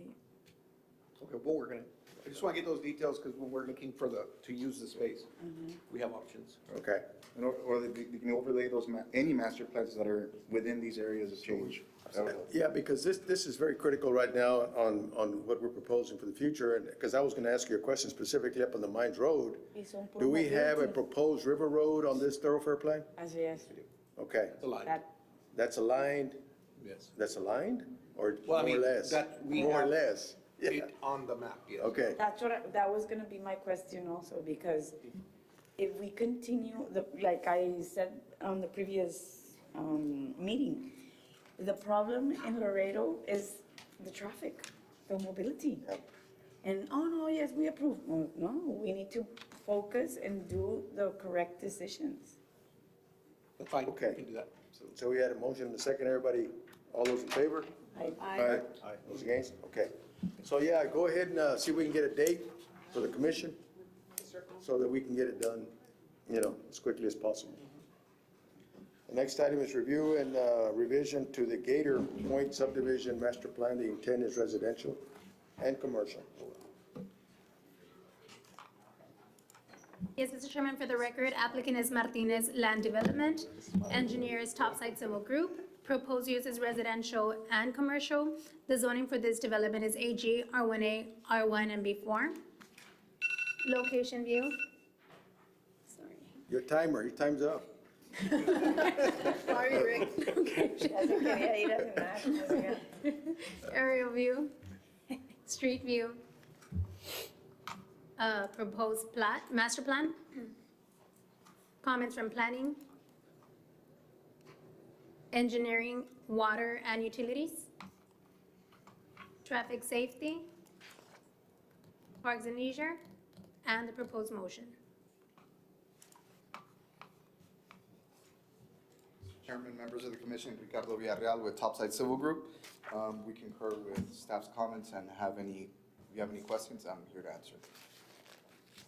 Yeah, well, go I have a ahead. question. Go ahead. Does the park staff even look at these things? I would like to say yes. It says, please meet with park staff to discuss parkland dedication ordinance. Why couldn't they be here tonight to discuss? They have been invited. We had a staff meeting at 3 o'clock today, and I do know that they have a new park planner, and I've asked her also to show up to the meeting, so I'm just gonna have to reiterate your concerns with that. I think it should be mandatory that planner come. How could she plan not even knowing what's going on in the city? I'll let them know because we've asked, we have, Mr. Garcia is always here. Yeah. Oh, and Captain Dominguez.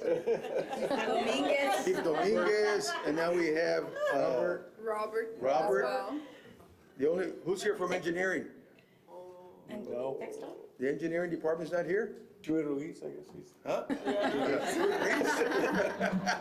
But we're just missing the engineering department, The huh? engineering textile. And the parks. Legal's here now, so we're missing two departments that need to be here. Yes, sir. What about textile? No, textile doesn't have to be at this meeting. I do have a question real quick on the master plan, Mr. Orial. I know, we had looked at a Monteverde master plan or plan that's across or south of this development or future master plan. Do you know the alignment happens there? Or is there an alignment on both sides of 359 on the south side as far as on Gator, are those master plans aligning there with those? And I guess on that phase 3, because there is a master plan for the south side, is that correct? That's correct. We would have to go back and verify. I can superimpose it in the future, but I do know that there's a drainage crossing on phase 3, basically between Gator Parkway and that road that's coming out of that commercial. Between there's a drainage crossing that we can't access off of that point. So because this development requires 2 entrance and exit points, they have to be somewhere near the areas where we have them. Now, Gator Parkway currently is being constructed at that point, so I think that one is set. We can still possibly adjust the one coming out of phase 3. Right, the phase 3 to the south. south. I remember the master plan on that, was it Verde, right? Yeah. Monteverde. Monteverde, if that aligns with that. We did get phase 2 preliminary, but I'll look at that. Okay. And We'll if we check need to with adjust. TxDOT also. Yeah, if we need to adjust that, I can adjust it. Well, the south side is commercial, right? As opposed to residential. Yes, sir. Yes, So I would see no need for an alignment. That's a heavily traveled roadway, 359. The congestion is tremendous. I travel that all the time. Yeah. I would prefer that these don't align. That way it's a right out and it's a left in, unfortunately, but it would make it a little safer if we don't have alignments where people are gonna try and cross through 359. It is very, very heavily congested right now. And I do know that TxDOT is in the process of upgrading this to I-69.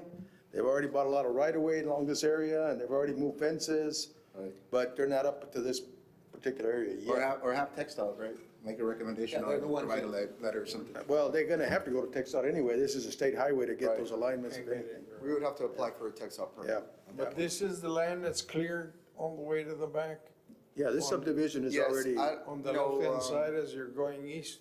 If you're going east on the left side, half of it, I believe, is cleared towards the back. Anything is an improvement from what's there. yeah, this subdivision is well ahead.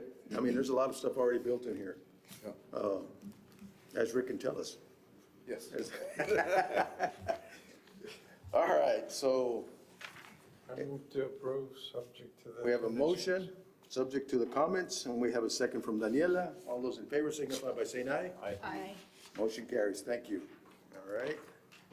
So the next item that we have is review and of the revision of the North Laredo Industrial Park Master Plan. The intent is industrial. The purposes of this revision is to add additional acreage in Phase 5. Yes, Mr. Chairman, for the record, applicant is North Laredo Industrial Park, engineer is Topside Civil Group, proposed use is industrial, and the zoning for this development is M1. Location view. Aerial view. The proposed master plan, or the revision of the master plan. Comments from planning. Engineering, water and utilities.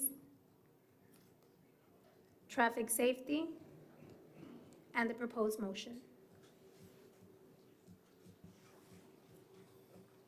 Chairman. Yes, sir. Ricardo Villarreal, Topside Civil Group. For the record, we do have if we can discuss a couple of comments. Planning comment number 2, to extend Mercury to the north. We would, but we don't own the land there. The neighbor does still own 130 acres. It is master planned as for it to connect to the future Charles Ruthinger Parkway. So they would be doing it at that point. If we can, we can't do it without their permission. We're fine with that. The other comment is on the utility comment. Just reading it, it just reads a little excessive. And I did have some discussions with the utility department, so I know Mr. Garcia will come up in a bit, but if we can pull up the comment up there, because it is lengthy, and I just kind of want to get a perspective here of what we're trying to accomplish. and bear with me, but utilities needs a revised water and sewer master plan with calculations including all the other areas that are annexed like NDHR, North Laredo Industrial Park, the Twist property, and Unitech in order to identify any future or additional outside improvements. Due to the number of acres, Utilities Department doesn't have the capacity at the Unitech wastewater treatment plant to provide sewer services. Utilities Department requires a construction and upgrade of the wastewater treatment plant by the developer in order to develop this area. In reference to the water system, El Pico wastewater treatment plant can't provide water services, and a booster pump is required to provide water services to the area. The booster station needs to be constructed prior to any water services to any lots at North Laredo Industrial Park. Utilities Department does not recommend any more approvals for the industrial park until the wastewater treatment plant and the booster station are constructed. No meter can be provided unless 35 PSI, but can be kept at all times. Just to discuss this comment real quick, I know my client feels it's excessive just to ask for multiple master plans, especially some that are 4 miles away from us for calculations. I don't want to get too far into the details, but the comment that really struck hard on our end is Utilities Department does not recommend any approval on this. The wastewater treatment plant right now, and Mr. Garcia can confirm, is currently being upgraded. It's actually, hopefully, will be completed soon. On the booster station, my client has already contributed 2 years ago $150,000 to bring that booster station online. City of Laredo is currently in the process to bring that back online. We've made some upgrades to some force mains going under I-35 for future development, not only for our master plan, but for other master plans around us. So we would recommend that this comment be adjusted so that we can continue development. Now, the important key here is if you go back to the master plan here, this phase is not only important, obviously, for the area to add extra industrial use, but the tying in of Ruthinger Parkway to the future Achar-Ruthinger Road, that's a major thoroughfare that needs to be tied in. Achar-Ruthinger Road, if you remember maybe about 4 to 6 weeks ago when TxDOT was here doing their presentation, that's being let out August of next year, 2024. So us not being able to move, you're gonna build a road that we can't get to, so on and so forth. But I know we've had discussions. I'll let Mr. Garcia kind of give his comment. You think their TxDOT is still gonna go out and lit? So I actually had some thorough conversations with TxDOT. The city of Laredo is gonna acquire the right-of-way, which the city of Laredo has already gotten preliminary drawings. TxDOT is receiving this month or early next month, 30% set of plans. I had a concern that at 30% rate, are we gonna get to the August date? Because usually TxDOT backs up fiscal years. In this case, I did speak with the deputy district engineer. This project is actually on a hot path. So they've instructed their consultants to make that date. If for some reason there is some adjustment, what I was worried about is the adjustment of fiscal year 2023, 2024 and being moved like that. Here, the adjustment would be instead of August, it'd go September or October. So the leeway is a lot smaller than what we usually encounter. So we're blowing and going. We've already adjusted all our plans to what they have on there. All the access points that they're allowing us to access, we've included in this plan. So I'm gonna be optimistic based on what they've told me, August 2023. That's for the Achar-Ruthinger. Yes, sir. The only thing is that the new numbers that have just come in, there's only $50 million for that project, and it is now at $140 million. There's a big gap in funding right now that needs to be addressed at the state level. Otherwise, you're dead in the water right now. I mean, you can't even construct a 2-lane road with a $50 million right now. I think that cost was up to about $90 million based on TxDOT standards. So a lot of the work that was done and a lot of the estimates that were done by the firm that was there prior are, costs have gone up considerably, but there was a lot of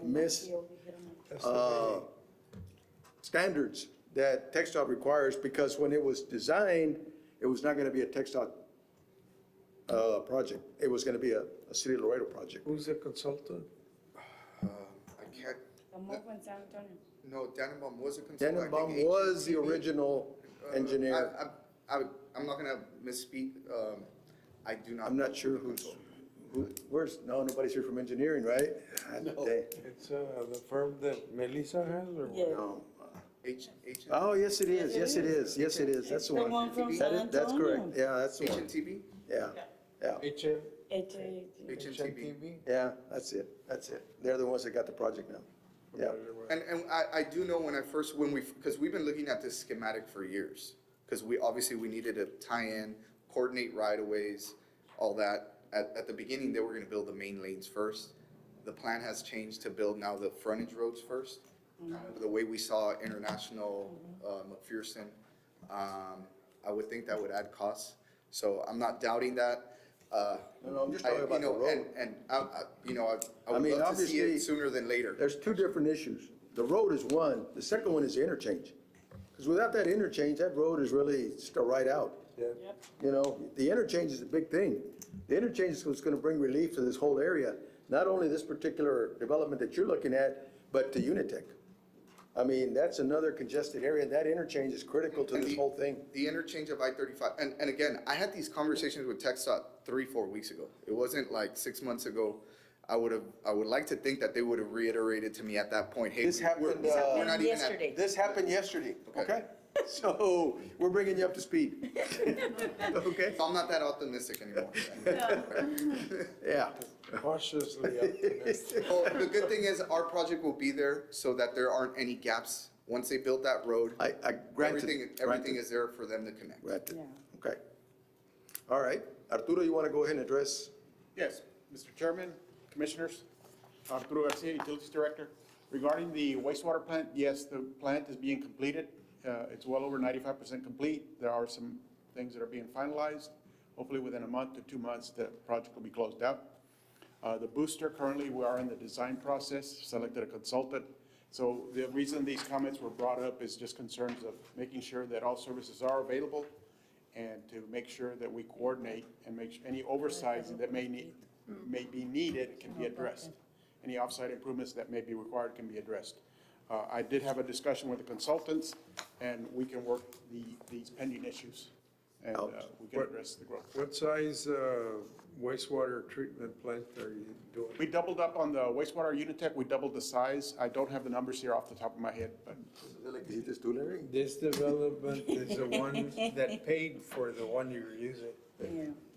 And they also did a 16-inch water line that comes in from Mines Road to a system that's there in the middle of that property. And I think you got a right-of-way that brought in the water line from Pico Water Plant. Yes. And the only concerns that I am dealing with right now are the water quality issues. I need to make sure that the looping and the systems are working, because that's what my primary concern. Okay, so with the booster station almost coming online, you will have adequate 35 PSI. Yes, that's the intent, and I'm fast tracking that project to address all the industrial growth. I noticed the comment here asked him to do a study of the other areas. That, I think it's a little bit too much of a burden on one development. That really is a city issue. Yes. Okay. Anything that belongs to the city, we'll take care of. We just bring it to their attention. Yeah. To make sure they're aware of that growth in the area too. Okay, thank you. Would it be okay to strike the comment, or? And I think we're in agreement that I think whatever impact we have on the site, we're gonna. I think that comment is just like Arturo Garcia just said. It's basically for FYI. Yes. More than anything else. So I think the comment there would be okay because it's an FYI that the issues can be worked out. He already said, we can work through these issues without a problem. If we can just adjust that no approvals for this industrial park can be made, we can keep the rest of it there because we understand that all these public improvements need to come in. But the approvals, we want to move forward with this phase. The approvals can be granted, and it's subject to our department making sure we can provide the service. That's fine. Or we make this comment to the rest of the master plans and keep it uniform, not just single out this If there's an issue with the lift stations, then we need to make that comment on all plans. All plans. it's But up- not make it, not stop it, right? Right. Yeah. Do they still have that lift station that's in there? I think it's a million-gallon lift station, isn't there? I believe so. I believe that lift station is still operational. That I know still we're trying works? to eliminate a lot of the lift stations. Yes. And that is one of the intents when, as developments come in, we're consolidating where we can and go gravity where we can. Nomás que trae un force main, no, that goes to the plant. There's actually two, I think, there's two landowners here, the Achar, and this is part of the Ruthinger tract. So I think the lift station that you were talking about is in the Achar, which they've already piggybacked another lift station. In our phase 4 on Ruthinger, we have a lift station as well. So now there's two force mains under I-35 as opposed to just one. We upgraded our force main from, I believe, a 6-inch to like a 8 or a 12-inch, 8 or 12-inch. Can't remember off the top of my head, so that we can kind of provide more service here. Additional, okay. Okay, so then we'll strike whoever, if anybody has any other questions, anybody have any other questions on this particular item? No. If not, we're ready for a motion. I move subject to the comments. Do you want to strike the comment that says that the utility does not recommend any more approvals for the industrial park? Yes. Okay. And item, planning, number Sorry? 2. Planning number 2. Planning number 2, Number 2. Yeah, extend Mercury Drive, that's the first one he was talking about. That's the one that we don't know. well, that's out of your land anyway. Yeah, that's not. Correct, so we're just. So, yeah, I'll strike comment number 2 in planning. So move. All right, he's got it. Second. Second motion by Commissioner Marron. All those in favor signify by saying aye. Aye. Those against, motion carries. All right. Next item that we have is a review and consideration of the North Shore Industrial Park Master Plan. The intent is industrial. North Shore. Near shore. What Near did I say? shoring. Near shoring, I'm sorry. Eso. What is The hell of a name. También es de- Near shore. de- Yes, Mr. Chairman, for the record, applicant is 5M Industrial Investments, engineer is Topside Civil Group, proposed use is industrial, the zoning for this development is R1, and a portion is in the ETJ. Location view. Aerial view. The proposed master plan. Comments from planning. Engineering, water and utilities. Traffic safety. And the proposed motion. Is there a comment from fire? No. What kind of buffer do you have from your training facility to the proposed, Might be the road. Fire department. What's your question, sir? do you have a buffer from your training facility to wherever the proposed development is? We haven't looked at that. I don't think that at this point we would need a buffer. Is there a particular reason why you're asking for the buffer? Well, the last time I saw your training facility, you lit fires. So yeah, you we- don't think we that do would be training. important? This is Yeah, but further I don't away, know. Larry. Right? Está más lejos. ¿Dónde? Pues, Look at the map. It's going west. There's a big, what is that, a drainage way or something? And it's on the other side of that drainage way. Una presa ahí, ¿De qué lado? del otro lado de la presa. ¿En dónde está? Look at that, see right here? That's why I'm asking. I Okay, don't know where it this is the easy thing. Point out where the facility is for the fire training. It's right up. Yeah, that's it. See? So you're up there. Ricardo Villarreal for the record here. City of Laredo does own more land west of the training facility. So the training facility is off of the end, right off the end of Pinto Valle Road, which is north here. Right. The city of Laredo still owns about 150 acres, I believe. That's correct. Yeah.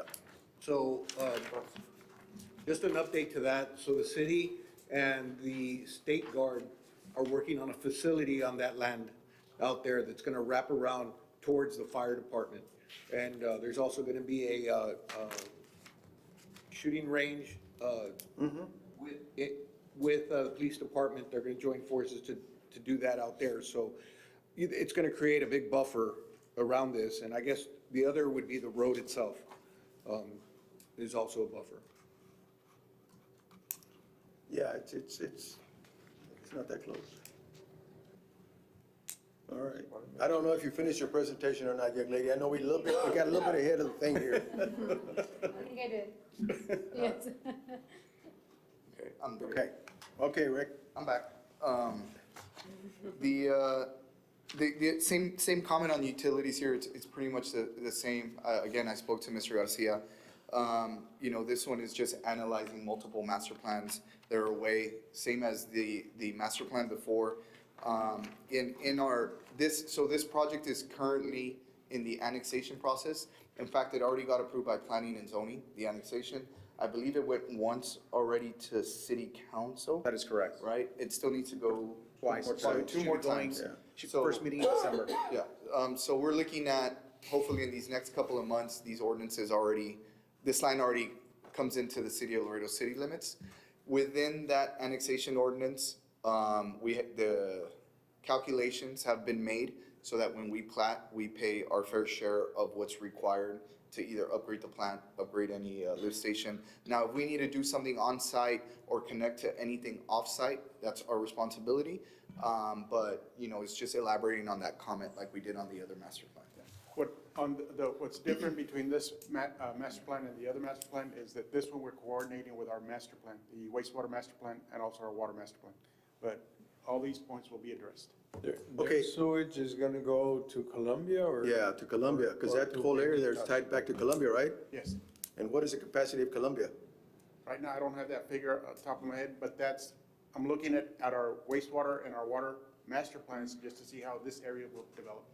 And I'll coordinate that in developing this annexation ordinance, and we'll just. Okay, yeah, because the comment here says that the utility department requires the construction of a wastewater treatment plant by the developer. That's pretty steep. Not the wastewater, it's capacity that has to be purchased. Okay, so the comment is Capacity? not. Adding capacity to the existing Adding system. capacity. It's not correctly, I guess, written. Yeah, Because it is misleading when you It's read just- it. And it's just, I guess it's semantics, but the literal part of the comment, obviously, we don't agree with. But the way we understand it, the way we all kind of think about it is, in the annexation process, we provided a water and sewer master plan calculations. Yeah. They took that, this is what it's gonna take to upgrade, and this is what you Yeah, need to the pay. at capacity of the time. plant based on what you're proposing to develop, Correct. which is about 50 large tracts. Yes, for industrial. and so Yeah. we have that number already at city council, the next couple of city councils, that'll get approved. Okay. And we move forward. Okay, well, I guess, all right, so you're good with the comments, except for that comment that says you gotta develop your own water. Your own wastewater? Except. If he volunteers to build this plant. Well, yeah, that's why I'm asking him. I would love to, but we're short on that fund. Okay, any other questions from the commission members? All right, motion of any kind? Move to approve with the comments? Striking out the comment of the the water utilities where it says they are required to construct a separate water plant. And a second, all right. All those in favor signify by saying aye. Aye. Those against, motion carries. All right, next item, review and consideration of La Volta subdivision, the Pine Addition Master Plan. The intent is residential.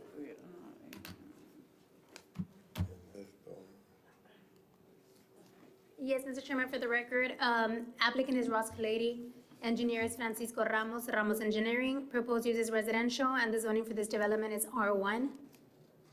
Location view, aerial view, proposed master plan, Tienen que sacar el camino. comments from planning, engineering, fire, water and utilities, parks and leisure, traffic safety, and the proposed master plan. All right, Oh, I'm sorry, proposed motion. okay. Yes, sir? Hey, good evening, everyone. Frank Ramos with Ramos Engineering. Here to speak for the master plan. If you guys have any questions, I'll be here to answer. Well, I have one major question is, how are you how are you gonna get out? Getting out. There is no street that connects anywhere. Oh, For this master plan, we're going in through the La Bota subdivision. So actually, That's not access. That's not an access, that's a private road. yes, so it's, like, this is also gonna be connected to La Bota. It's gonna be an extension of La Bota. Is this owned by La Bota? No, it's not owned by La Bota, but. So Who's the owner? If La Bota has private roads, Yes, and. how do you get access to a private road? So this one, we're also gonna be private roads. We're gonna be connecting through La Bota, so they're gonna be going in through the muter. And we're gonna extend, the plan is to extend La Bota Parkway here and connecting to the subdivision and also connecting to the private roads that are over on this side. Do we have that one? Is it this one? All right, where's your private road? So this is La Bota Parkway. Okay. And right now, like, this portion of the road isn't constructed. So what we need to do is extend this portion of the La Bota Parkway that stops within La Bota subdivision. Who is the owner of that particular piece of land? This one over here, The one where you're gonna extend, yeah. this one is La Bota. La Bota owns that particular area to connect back to Muller? Yes. But you all are. But gonna it's be not part of your, responsible for it's not part of your plat. Yes, no, it's not part of our plat. This piece of road is actually already platted, but it never got constructed.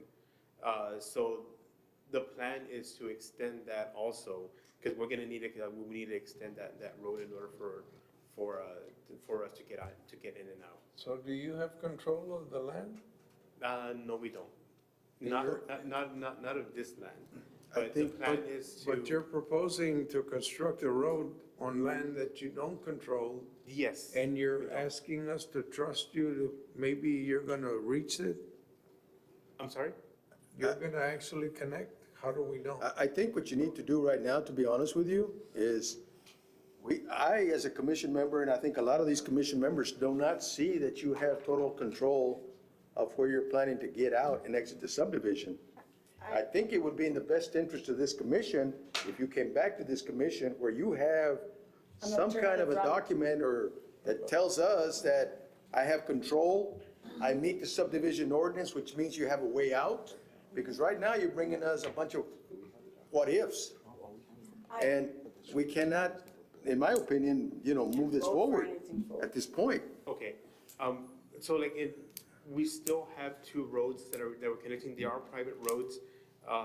And like, since they're gonna be private roads, in the deeds it do say that we can connect to those. Again, like this one, like we don't, since we don't own this road, we still do have to connect to this road. And that's. What's the name of that street you want to connect to? Is that Mockingbird or what? No, this road right here is La Bota Parkway. Yeah, but where else would you connect? You said you have other roads you could connect to.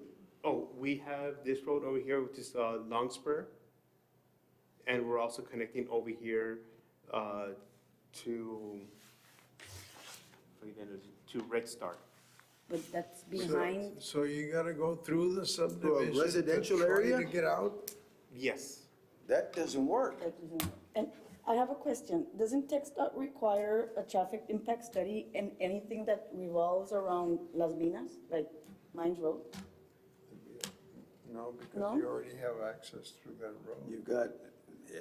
But, Mr. Chairman, I think this is something legal should look at, especially whether it's private or public, and if it's in I their think property owner's right to be able to do his development. I understand there are issues and questions about the ownership, but,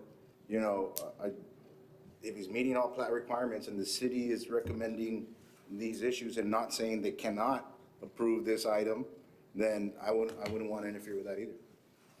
Well, but by the same token, I mean, does it meet the subdivision ordinance? That's why we have city staff that went over and reviewed this plat. Right, so we would like to see the documentation that shows that this particular development is part of the La Bota Homeowner Association. So to see if we have that, to see if they have permission to pave La Bota.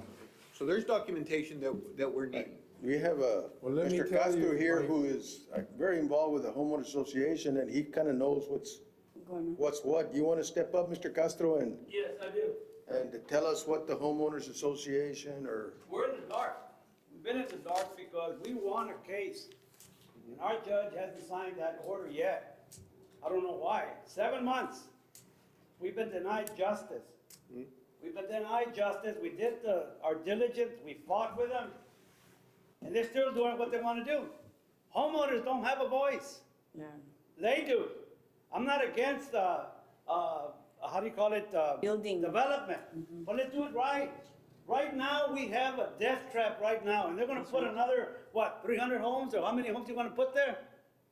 Who are you gonna hurt? You're gonna hurt the homeowners. You're gonna put more lives in danger. That River Road is the answer for their answer. Yeah. And that's the job that you need to do. We need to stand up and protect our homeowners.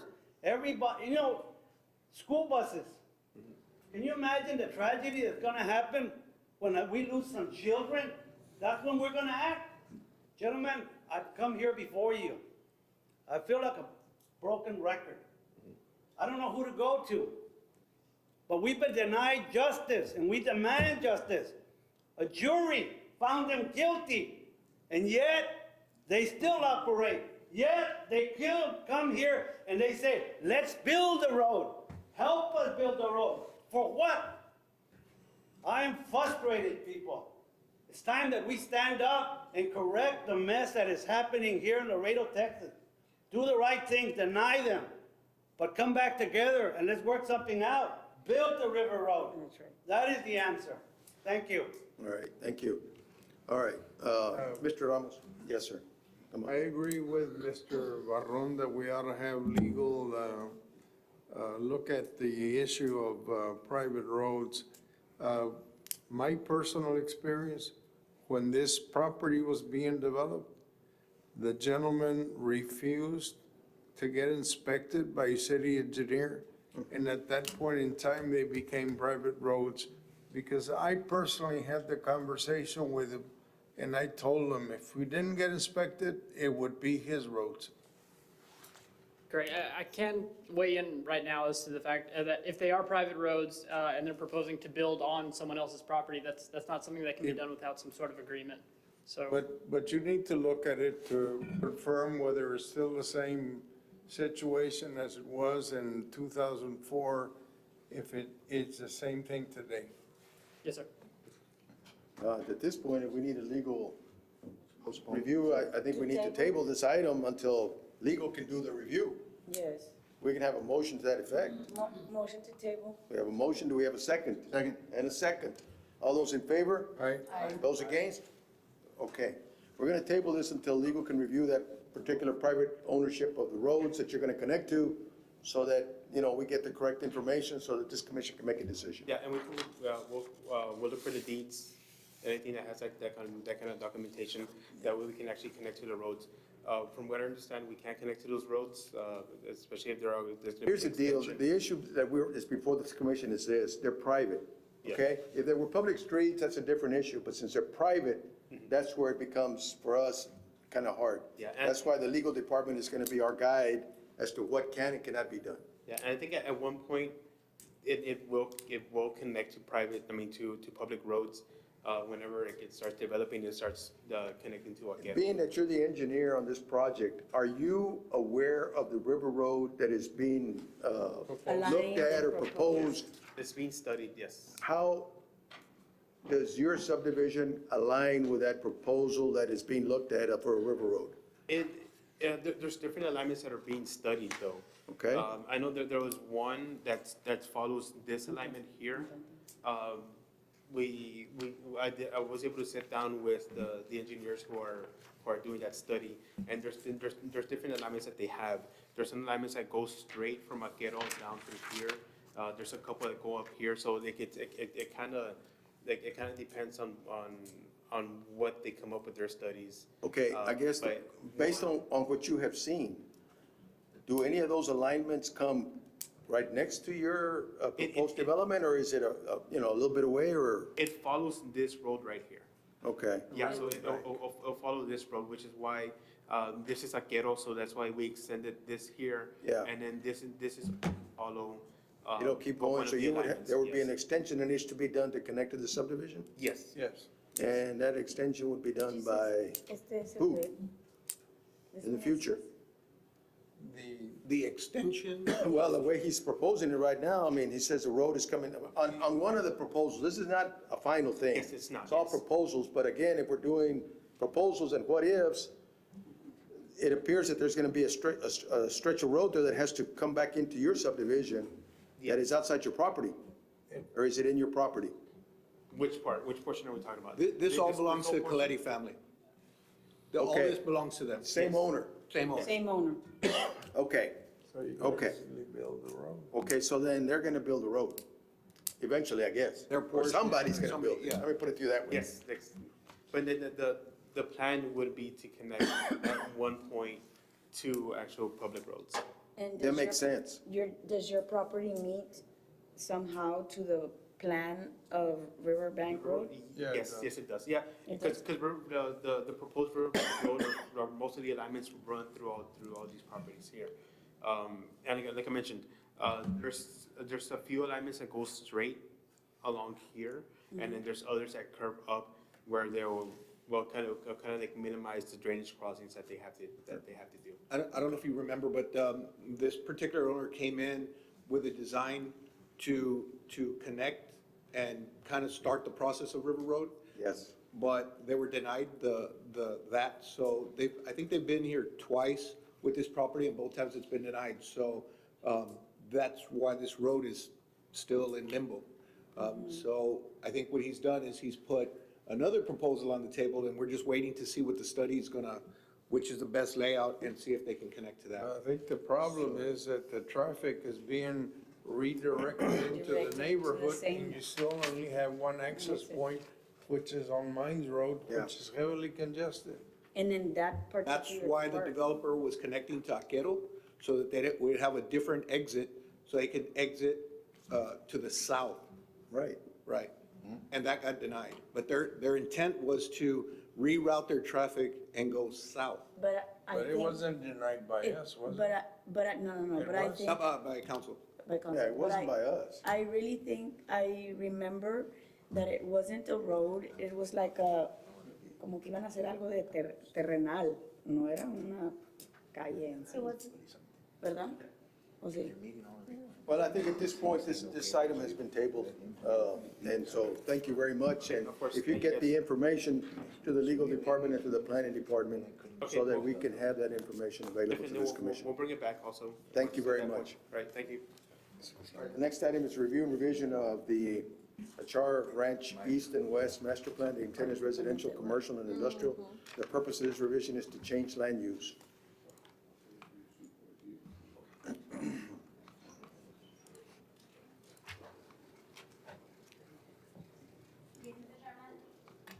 Applicant is Verde Corp. Engineering is Porras Nance Engineering. Proposed use is residential, commercial, and industrial. Zonings for this 8,250 lot development is M1, B1, R2, R1, R1A, R1B, R1MH, and AG. All of them. No es cierto. Location view. Aerial view. The master plan. Lot. Comments from planning. Parks and Leisure. Traffic safety. And the proposed motion. Okay? Yes, sir. Mr. Chairman, Wayne Nance, Porras Engineering. Oh, 6,000 acres. We came earlier to speak on the long-range thoroughfare 6,000 plan. acres. We can't provide some of the roadway widths that they're proposing. They're in conflict with some plats that this commission approved earlier, and we had some other comments on that. Because the long-range thoroughfare plan has been tabled for a commission, I was ready to argue those points. If planning I sent you all some proposals earlier. I reached out to planning Tuesday as soon as this agenda came out, and I outlined what my concerns were. Have you all had a chance to review that? We have, one of the things that we wanted to do, well, can you put up the master plan, that way he can? Can we talk about that? Oh, there you go. He might want to zoom in a little. No, no zoom in. So the Verde Road in the original master plan was at 120. Okay, so when we get to the industrial, it goes down to 90. We were wanting to get a 120 right away where the residential, the commercial is, and then reduce it down to the 90 where you're at right now. But that's not reflected in the long-range thoroughfare plan right now. The long-range thoroughfare plan is calling for 120 across, the same arterial all the way across, and it goes through the industrial. But listen, that's why I wanted to meet with you all, so that we don't have to discuss it. Yeah. What I'm throwing out here right now, I was prepared to meet all of these comments except for planning comment number 1, because it's asking me to do this long-range thoroughfare plan that was tabled today. Now, if planning had a chance to take a look at my proposal and agree with my 90-foot right-of-way across for Verde Road, well, then I would ask that item 1 be stricken, and I would agree with all the other comments. If you can do that, then I'm ready to go. If that's not something that you're willing to do, if you're not willing to strike number 1, we can't move forward. We were talking, did you talk to the landowner by chance? One of the. Yes. And because one of the things we were talking about is doing the 90, but having a 120 right away for future. So in other words, we're not asking I'm you to talking right build. away, not Right away. 90 right of way. Right. Yes. So we were asking for the 120, but when you go to construction, we'd be okay with the 90. We just wanted the 120 for future expansion out in this area. Okay. How about if we talk table about this? it. Let's table this definitely, but I really do need to meet with you all in your office as soon as we can. And then we'll try and get this done, and then we'll try and address this at the same time that whenever the long-range thoroughfare plan. Okay. Please make sure that we're there. We're there to stall them. I'll be there shortly. I need a As I motion have to some other- table. Motion to table. Second by Anna. All those in favor signify by saying aye. Aye. Thank you. Thank you. Mr. Nance. The next item is preliminary consideration of the plat of La Bota subdivision. Well, this is part of the same thing that, Why do they have them in a different? Yeah. Orly, can I ask a question? Why do we have them on the top and on the bottom? Are they the same or are they different or? one was a master plan and the The other, first is a master plan and then the other one. this is now the plat, but Preliminary. since we still don't have the answer. answer. We need to have a tabling A until we tabling get the answer. So a motion to table? Motion. Motion by Daniela, second by Commissioner Lovelina. All those in favor signify by saying aye.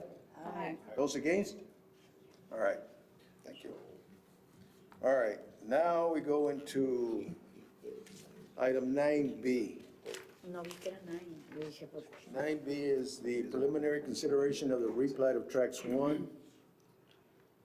Track 1 and 61.48 acres of track 2, Las Blancas subdivision into lot 1, block 1, Gizmo subdivision. The intent is commercial. Yes, sir. The applicant for the record is Gizmo engineer Edward Ochoa. Proposed use commercial. Zoning for this development is B4. Location view. Aerial view. Street view. The proposed replat. Staff comments, planning. Engineering. Proposed motion.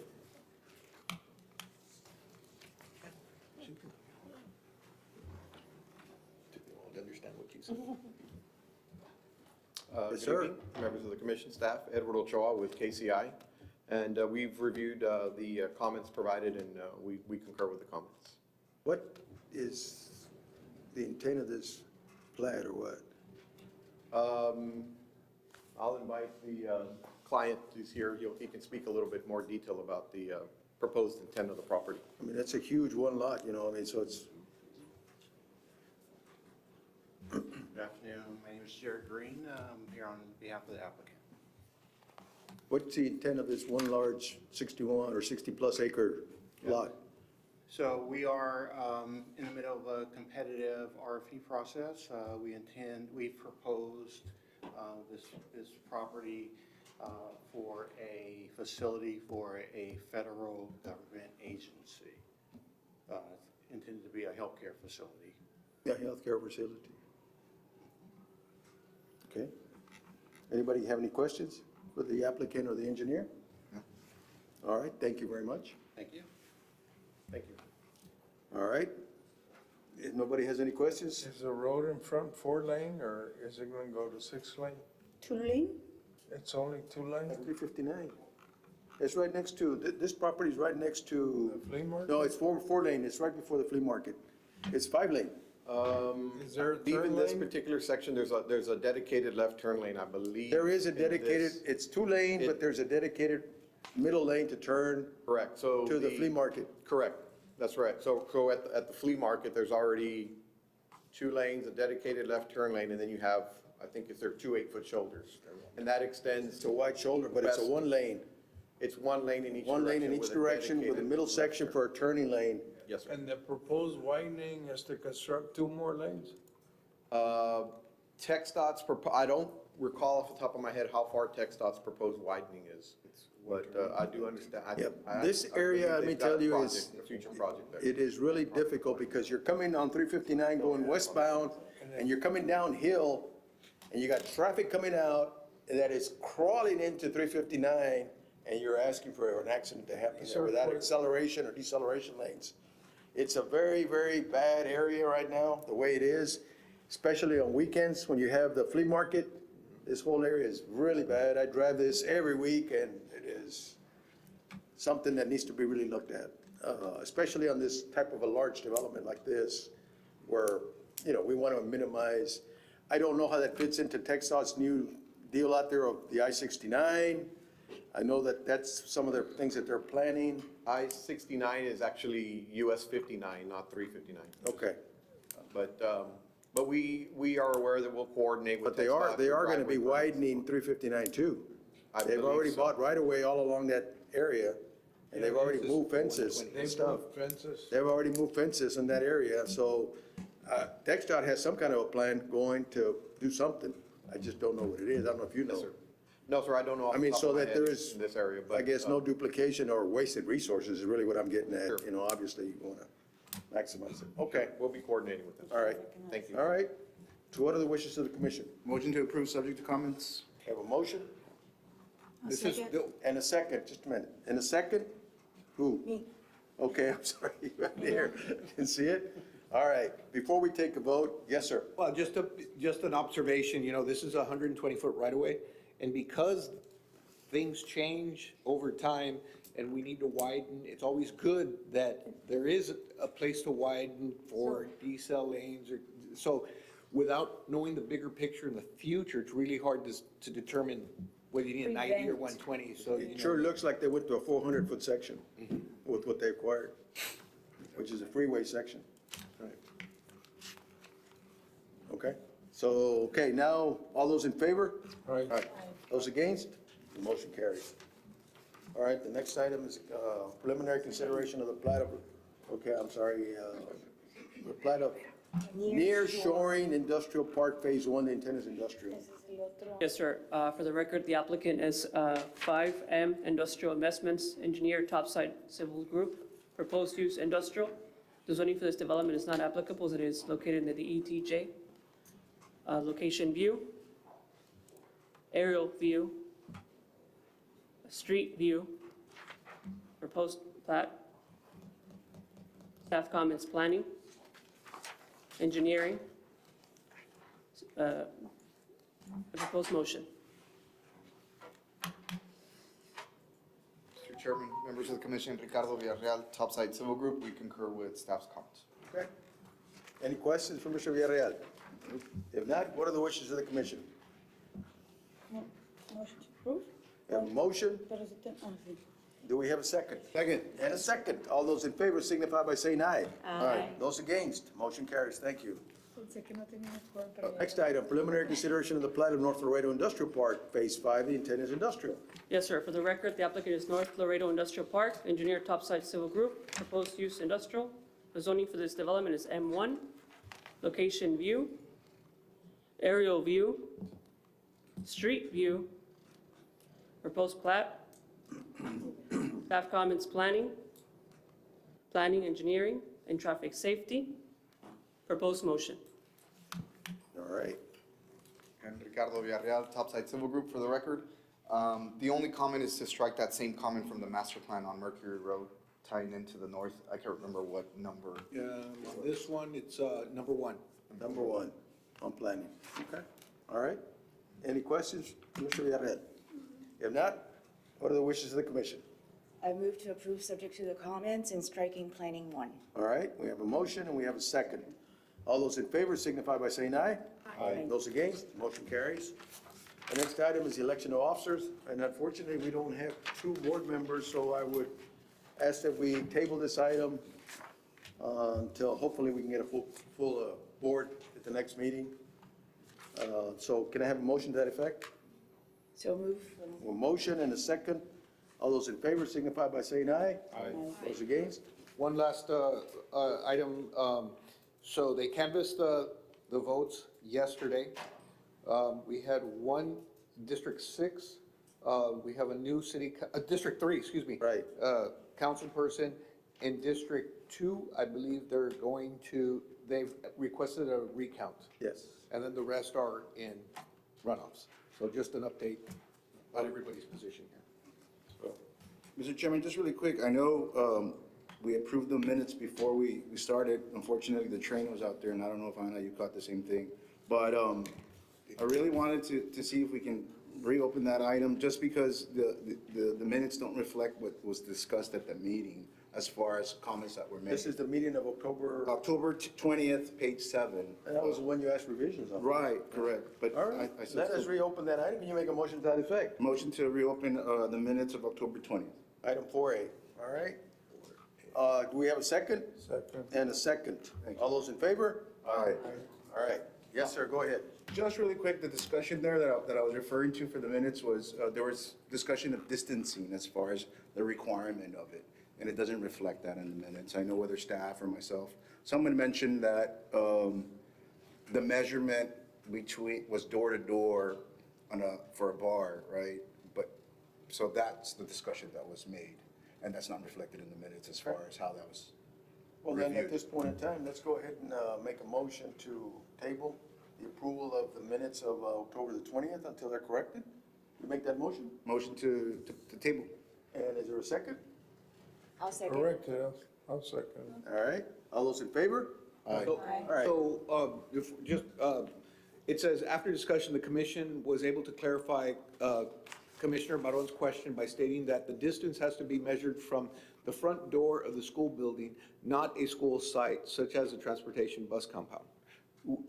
There was more? I You think it wanted was to add? specific, like, how many feet were discussed as far as, besides door to door. I think they mentioned about 300 or 250, something like that. I think the thing to do there is meet with him and then look at the tape. Well, we have a video, yeah. That's we what can- I'm saying, look at the tape so that, everything kind of jives. Yeah. Thank you. Okay? Thank you. Motion to adjourn? Motion to adjourn. So move. Second. All right. All those in favor? Aye. Thank you all very much. It was a very good, long meeting.